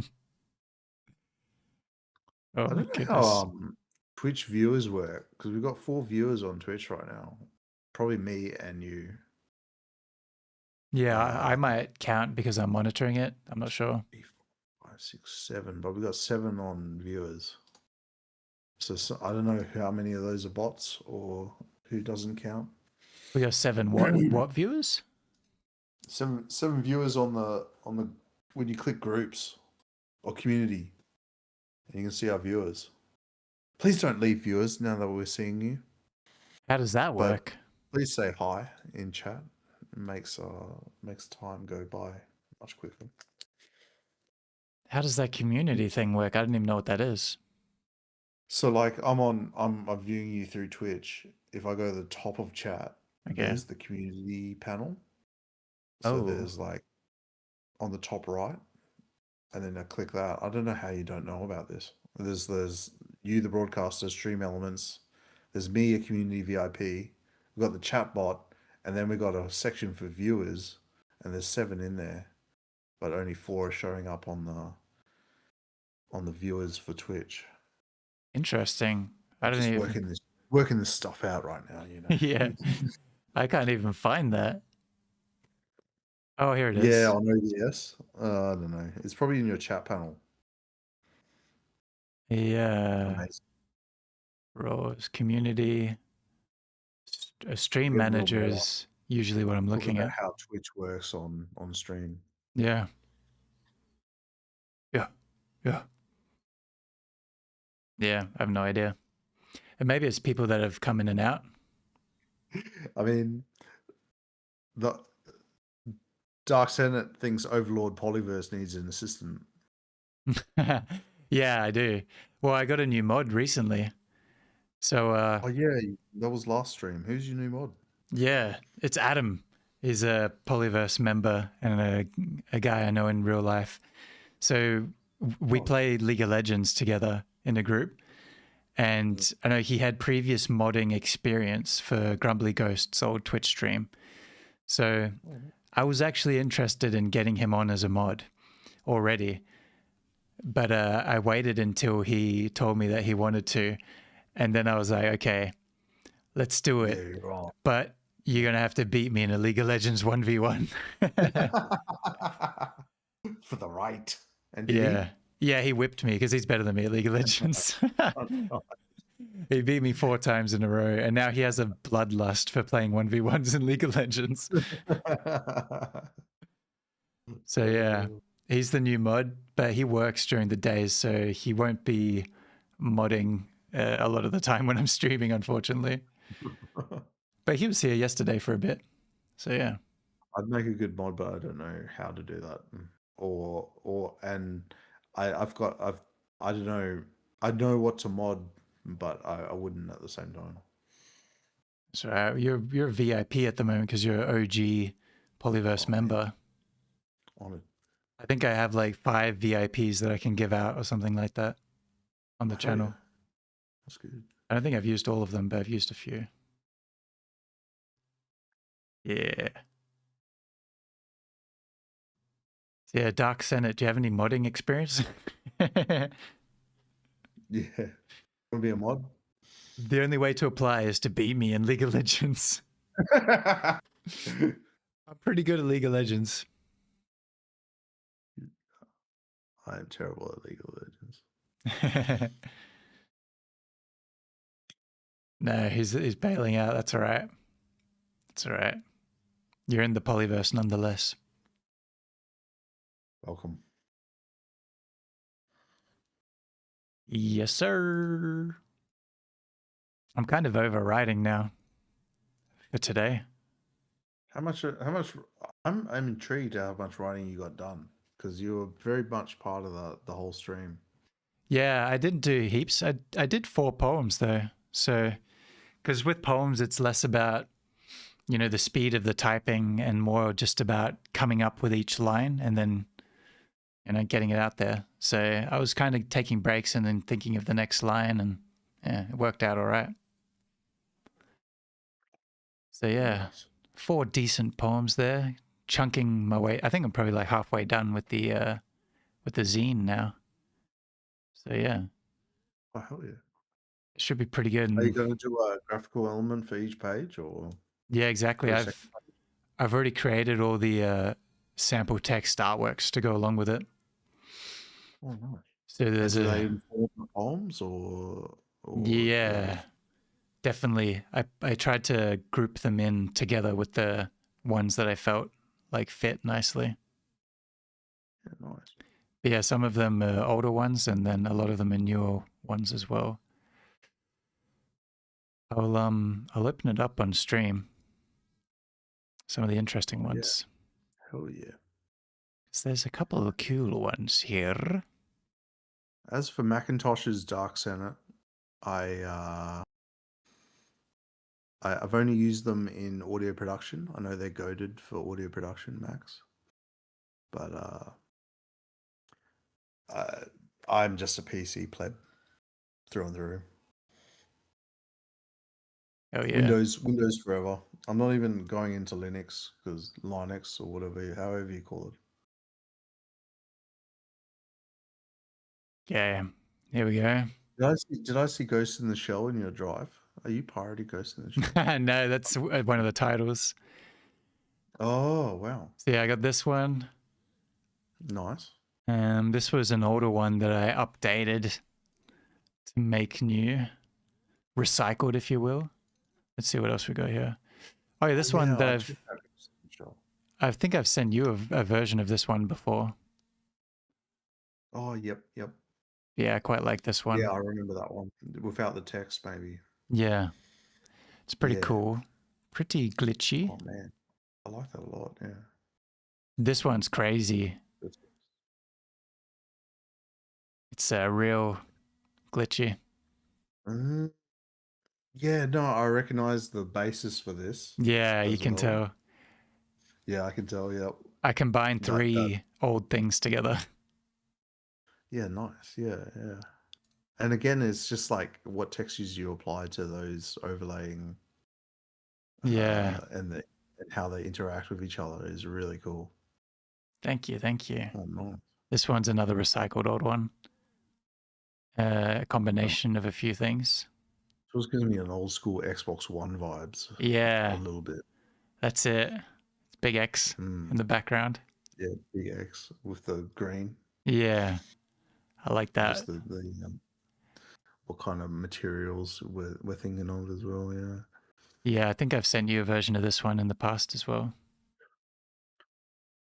Nice. But yeah, it's How simple. do you get that static sort of vibe to the background?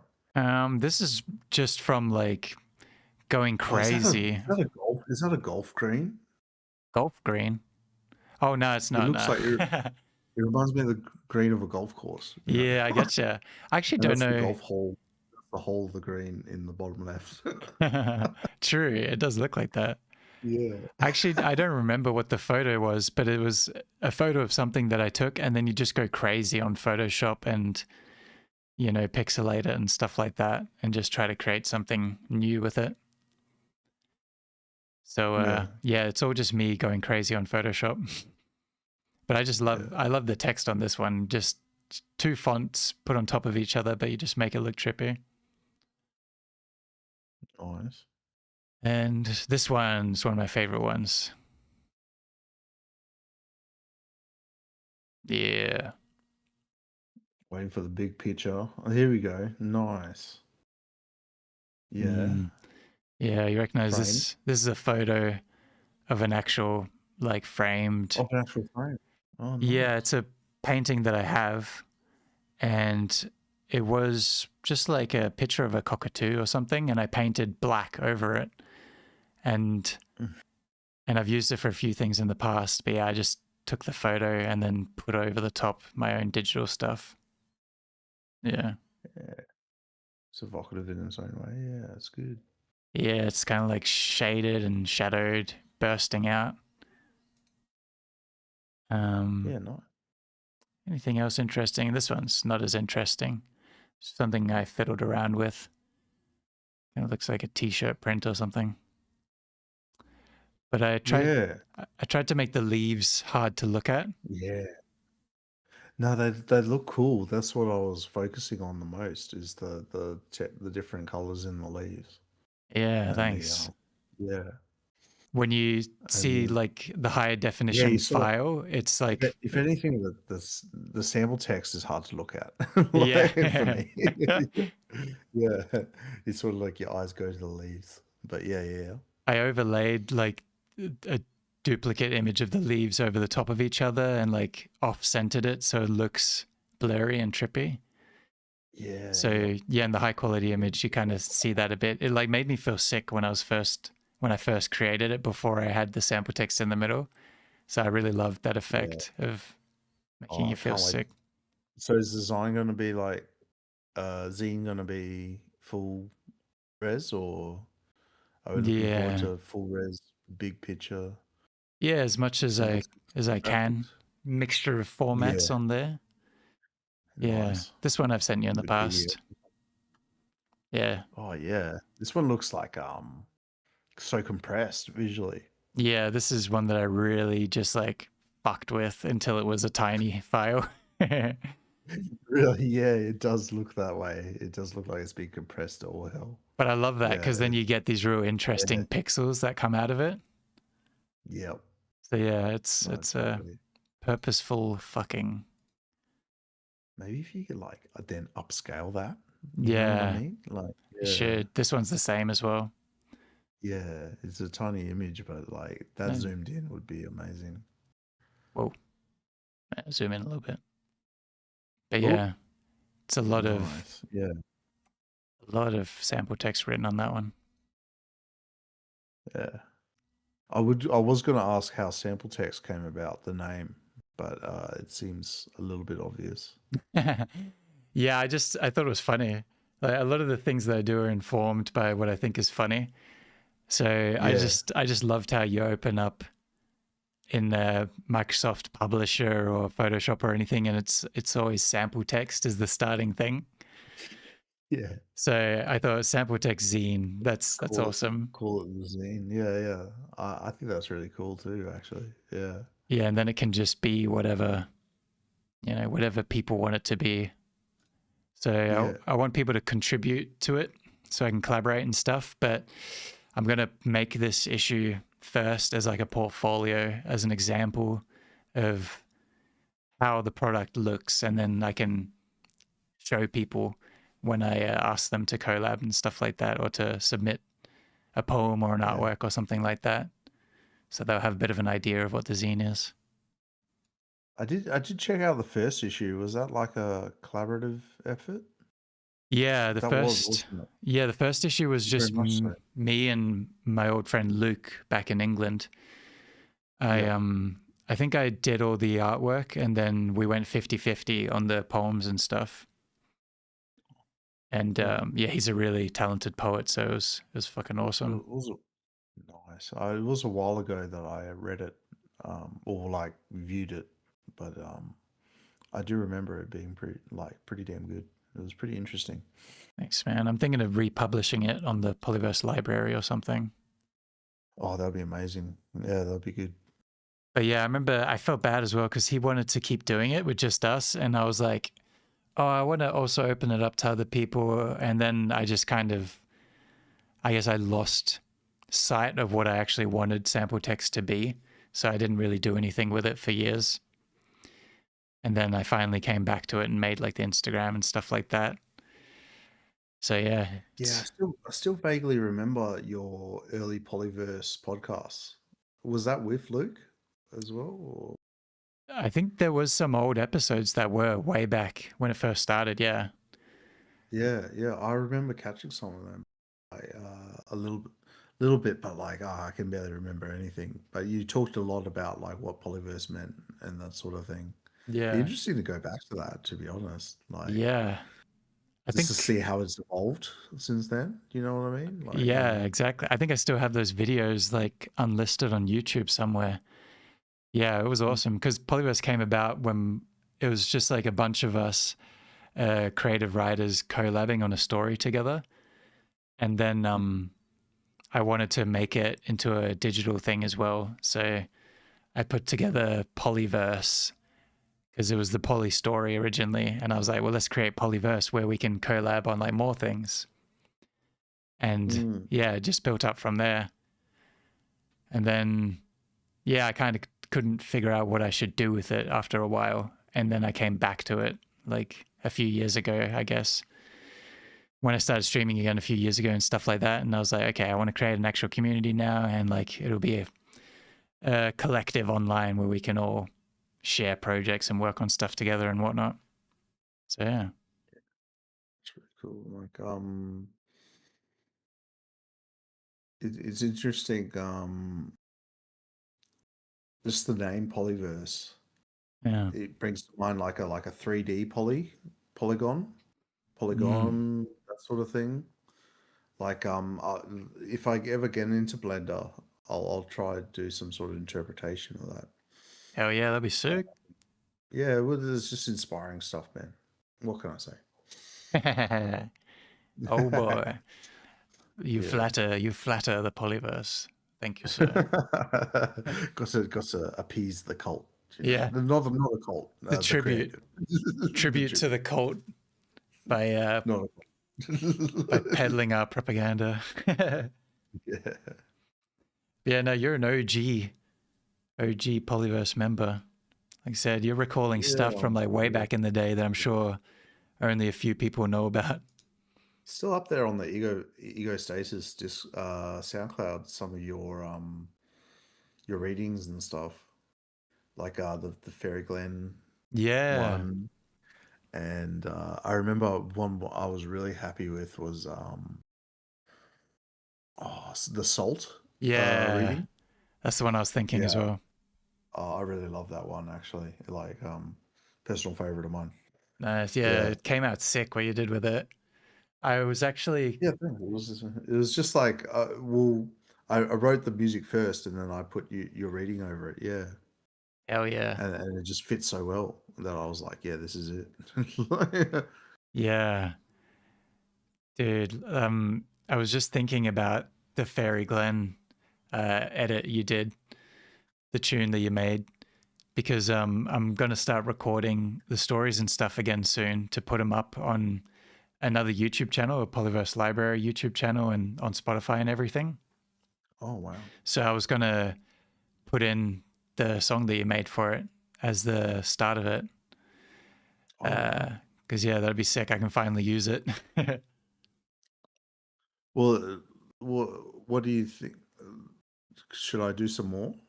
Should I do some more to the further parts of it, or I think I think it's good as like the intro, like an intro? and yeah, and Yeah, then it gets into the whole thing. yeah. But if you're Yeah. interested, I've got some more stories that I think would be sick to collab on some music for. To do some intros or outros or both or whatever. Yeah, or like I guess a key moment, or yeah, whatever works. Yeah, that'd be cool. Actually, wouldn't they would be good to have like this big story with like little musical moments. I Yeah, suppose. Yeah, yeah. Oh, yeah, that would be good. hell Yeah, we'll yeah. chalk it up on the Discord maybe. Chop it Just up. make a note of that. Yeah, chalk it up. Nice. How you going? I feel like it's like late in the day, but it's only like just starting to get late in the day. Yeah. Seriously, I looked at my clock like 2 hours ago, and it was like 2:30, and I'm like, what the hell? I feel like the sun's gone down and it's still light outside. It's crazy. Yeah. I get, Vibes. It feels like a late night evening having a good chat sort of thing. yeah, for sure. I get real tired out quickly from streaming and chatting so much. I guess because I'm usually such a quiet person. So yeah, I was just thinking I'll probably end the stream in a little bit, so I can go eat some food, and then I was going to go to the gym after. Yeah, nice. Yeah, Hey, what gym are you with? I go to the Just for- climbing gym. I go to Belmont Oh, Adrenaline Vault. in Belmont. Yeah, that's the one. Oh man, Belmont's not far from me. I'll have to come check that out. Is it good? Yeah, like I said, it's a climbing gym, so it's mainly that, but they do have a good gym section with all the basics that you need as well. Yeah, Yeah. nice. Because I did climbing. I tried it once at a bachelor party, actually. Yeah. That's And sick. I used my upper body way too much because my back and my like between my shoulders was so sore afterwards. It was insane. I Yeah. didn't use my legs nearly enough as I should have. But we did some like the ropes, we were on the ropes and then Ooh. messed around with bouldering a bit and that sort of thing. But yeah. Hell yeah. Yeah, I'm afraid Is of it mainly heights. bouldering there or? Yeah, Yeah, it's me too. mainly bouldering, but they do have the rope wall as well. That because I'm Yeah. afraid of heights, I've never done the rope wall or anything. I just go bouldering, and then I use the gym for like half the time as well to do some weights and stuff. Yeah, nice. Yeah. Yeah, that seems like a really fun way to get your weight training in. Sort of like a calisthenics sort of workout, right? Like, Yeah, climbing itself, yeah, definitely. It's just such good all-round exercise. It's tiring as well, even though it's a short climb, just because you're using your whole body. yeah, no doubt. Yeah. So yeah, it does everything really. It's crazy. I was just excited to hear what gym you were at because I was thinking of signing up to a gym. Oh, But nice. I might as well go bouldering. No, I don't know. Well, yeah, I'll work my way up to that. if you ever want to try it out, should join me sometime. It's expensive. Like bouldering gyms are expensive for memberships and stuff, but they do FIFO memberships as well. Okay. So I'll be that's eligible for that. yeah, exactly. That's really handy if you happen to enjoy it and get into it. No, I do enjoy climbing. I did a lot as a kid. You know those big pine trees? Yeah. I think I climbed to the top of one of them once. Oh You know my how god. tall they get? And like this was at some bonfire out on someone's property, and and all the kids were climbing the trees just for fun. And I climbed right to the top of this pine tree, and then I looked down and I'm like, hey, I am like a precariously amount of like high up. I'm so high up. And I Yeah. managed to get down. But yeah, like a fall from there would be pretty dire, but just the things you do as a kid. It's Yeah. crazy. See, even as a kid, I was scared of doing stuff like that. Yeah, I don't know. Yeah, I just got so lost in the ascent. Hell I yeah. didn't even look down until I was like up the top. You're a And then I climber was at like, heart. okay. Yeah, I guess so. It's pretty fun. That's crazy. Yeah. Well, yeah, I go in the evenings during weekdays. I usually go like 2 days during the week and then Really? one day on like Sunday, I usually go. So, Okay. yeah, I go in the evenings because it gets crazy busy. But in the evenings, it quiets down. Oh, does it? Okay. Well, that's Yeah, good. I like, thought it would be the other way around, but yeah. like it would be more busier during the evening. But yeah, that's good. Well, I guess the quietest time is like, yeah, in the middle of the day, I guess. But, you know, Yeah. I got streams to do. Yeah, exactly. But so yeah, if you ever want to go, it's I can let you know. I usually go after 7 p.m. on a weekday. Yeah, I got a bit on this month, and I'll be away for 3 weeks straight Ooh, big in trip. September for work. Damn. That's a big swing. That's the biggest swing I've done in years. But I'm pretty set on it because it'll set me up for Christmas pay wise. So, Nice. but yeah, like pretty keen for that. But yeah. So like maybe sometime after September. Oh yeah. Look at Well, us old fellas making plans 2 months in advance. yeah. Hey, I'll be here. I'll Yeah. be climbing. I've got my membership locked in for like a year, I think. Oh, nice. Yeah. Oh, well, that's awesome. Yeah, it's good Did times. you end up going to that Matrix double feature? Yes, sir. Oh, It was nice. How was it? so good, dude. I'd never Nice. seen them in the cinema, obviously. Oh, yeah. Yeah, same actually. I think might have seen the first one in the cinema, but maybe I was too young to remember it. Yeah. No, I probably didn't. I was It late was like on the Matrix. 99, wasn't it? Yeah, it was pretty old. I think it was around that time. Yeah, no, I would have been way too young to see it in the cinema.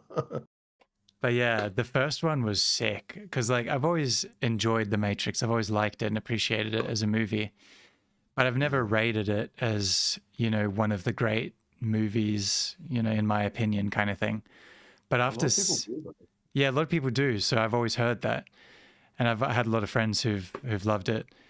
But after watching the first one in the cinema, I completely understand it. I'm like, yeah, this is like an iconic movie. It's one of the great movies ever made. It's so good. Yeah, I agree. It's interesting. Have you seen the Animatrix, the animated feature? No, Before the so many people short recommended it story? to me. I've never seen it. Yeah, I would recommend it to anyone who watches 2 and 3 because I don't know, it just sets you up like that the Matrix is a universe, and Nice. it sort of informs 2 and 3 a bit more. Gives it a bit more. Because Yeah. like 2 and 3 I still like actually, like a lot more than other people. Yeah. But Yeah. I and thought we don't talk about 4. I haven't even seen 4 yet, so I don't I even haven't seen know. 4 either. I got no plans to, unfortunately. Like, I don't know. It's just been panned so hard. Maybe I'll chuck it on sometime for I feel like laugh. I hear nothing about it. But the thing with new movies, especially remakes or sequels that come out years later, I feel like everyone is so quick to hate on them because it's not the same as it was. So I'm always skeptical when everyone's hating on a movie. I'm usually the opposite. I'm like, well, I'm going to like it now. So I'll give it a try. But I will say, after watching the first and the second in a row, the first was way better, but the second was still a great movie too. That's my take on it. And I can't remember the third as much because I haven't watched that in a long time, so I need to watch the third. It was just crazy balls to the wall action in the capital city of Zion or whatever it is. Yeah, Zion, where they're shooting all the AI robot things. Yeah, really cool design there, but like a big action smorgasbord, that one. Yeah. So yeah, I need to rewatch that, and I'll probably watch that and then go straight to the fourth and see what I reckon. Yeah, well, I am keen to at least watch the fourth because is it that do you think they're trying to do like a modern take on the Matrix or something? Like so are the Wachowski sisters now doing something that we're not privy to? Like do we just don't get it or something? Like, or is it just genuinely bad? I don't know because everyone I've talked to just pans it, like says it's god awful, but yeah, they must be going for something because it's not like you can turn around from the Matrix 1, 2, and 3 and then do 4 and just make it in such a way that it is bad. I don't know. I'm sure Maybe we just don't get it. I'm sure it's a decent movie. It's just not as good as the first. I mean, because I don't know. That's how I feel about the other Matrix movies, like the second and third. They're good, but the first is fucking amazing. Like it's just such a high bar. So I'm sure the fourth is a solid movie, but it's hard. It's going to be hard to top what they've already done. Yeah, shot in Sydney, by the way. Yeah, I think I heard that. That's sick. It's so crazy. Yeah, like some of the architecture of the buildings and stuff. Like, I mean, I never grew up in Sydney or anything, but I could imagine that feeling weird being a Sydney stalwart watching those movies. Yeah, I'm so curious. Maybe I'll watch it tonight. We'll see how it goes. Because I remember 4 or 3 or both, freaking both. Or maybe we'll see how it goes. But because I remember like there's this thing that happens with new movies where everyone. It's like with the internet now, people can just flood the reviews and everything and completely change the narrative around it. So like, I mean, it happens with games, right? Like, yeah, exactly. With games, it happens as well. Like there'll be paid games that get like 9 out of 10s, and then there'll be like decent games that just get thwarted and like get ones just because a community didn't like it or something. So like with movies, just because I'm more tapped in with the movie scene.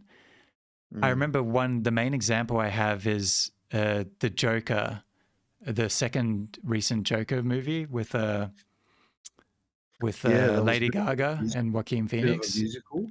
Yeah. Apparently? Yeah, that's what I've heard. I haven't seen either of them actually. But okay. So that the narrative around that movie is that it's shit. It's horrible. Everyone hates it. And so I knew that going into it, but I was also like, we'll see. I'll think for myself, because I know that there's like weird groups online that will hate certain things. So I loved the Joker movie, the Joaquin Phoenix. It was crazy. It was, just like Taxi Driver. Like, I think the director even said that he pretty much copied Taxi Driver and made it in a modern way with the Joker. So it's sick. It's awesome. And then I watched the second one, and I was like, this is a fucking sick movie. It's really good. It's just, it's not as good as the first one, because that was like one of the great movies of that year that came out. But the second one is really good too. So I had the complete opposite opinion of, the mass people online. Yeah. I don't know. Yeah. I had the same. Well, I played High Guard, was this shooter that released at the start of this year. And I know the one. It got review bombed to oblivion, basically. Yeah. And, I played it. It was early access. If it was not big of as a meme to hate it, as it was, it might have made it. Who knows? But it was just like just the echo chamber of people reviewing it, swaying popular opinion and that sort of thing, that made it shut down early. Yeah, I remember it became a cultural thing that everyone was hating High Guard, and I wasn't tapped in, so I didn't really know why. Oh, because it got announced as the last big reveal at the Summer Game Awards or whatever. Okay. Game Awards from the previous year. Yeah. And they're like, from the creators of Titanfall 2 and stuff, and everyone's like, Titanfall 3.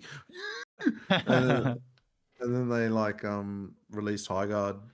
And it's like, it's just a game. It's just a regular ass game. Yeah, just a decent game. And it was actually decent. I played a bit of it. It had good bones. It had potential, and then just ended so abruptly. Damn. Yo, that's unfortunate. Yeah. Oh, we had a brief visit from Kim from the Discord. I don't know if you've got Discord. Oh, did someone jump in the Discord real quick? Yeah, real quick. It was Kim Jong-skill. Oh, yeah. I don't think he wants to be on stream. Oh, okay. He probably jumped in by accident. Yeah, he just messaged me and said he didn't realize I was streaming. Yeah, that's all right. I'm actually going to turn off the stream because I need to go to the toilet again and I'm running out of energy. Oh, you can leave the chair, bro, but that's all right. Yeah. I need a diaper. I need a piss in my pants. Yeah, you need a 12-hour stream every day for the rest of your life. Yeah, I need to go full corporate sellout and just go, subscription marathon. Everyone do it now or I'm going to fucking die. I'm going on a hunger strike until you subscribe. That'd be a hit. That would be it. I'll eat a sausage for 100 gifted subs. I don't know. Oh my God. I've been a vegan for X amount of years or whatever. Try to rage bait people. Yeah, that'd be funny. I was thinking a funny idea would be like, I've taken a vow of silence, and then just go live on stream and say nothing. I need 10 gifted subs to break my vow. Yeah, or be like, I'm reading chat though, so if you make me laugh, it will break my vow of silence or something like that. I've been silent for 10 years. That'd be funny. Yeah. But yeah, man, obviously do whatever you want to do, but I'll probably stay on Discord and just hang out off stream if you're around. Yeah, sounds good. Glad to be here. I hope I didn't distract you too much from your actual writing and reading stream. But no, it's good, man. This is what I was hoping for. I was hoping for, to have like an open forum for Pollyverse members when I go live. It was fantastic getting Grumbly in here for his insights as well. Oh, that was amazing. I learned so much. Yeah. Yeah, he's very honestly. modest about it, but like he said, he's been familiar with at least language Not the learning models forefront, and stuff. you know what I mean? Yeah. Yeah. So 100%. he's quite knowledgeable on how it works, which is very cool. Very cool indeed. Very insightful.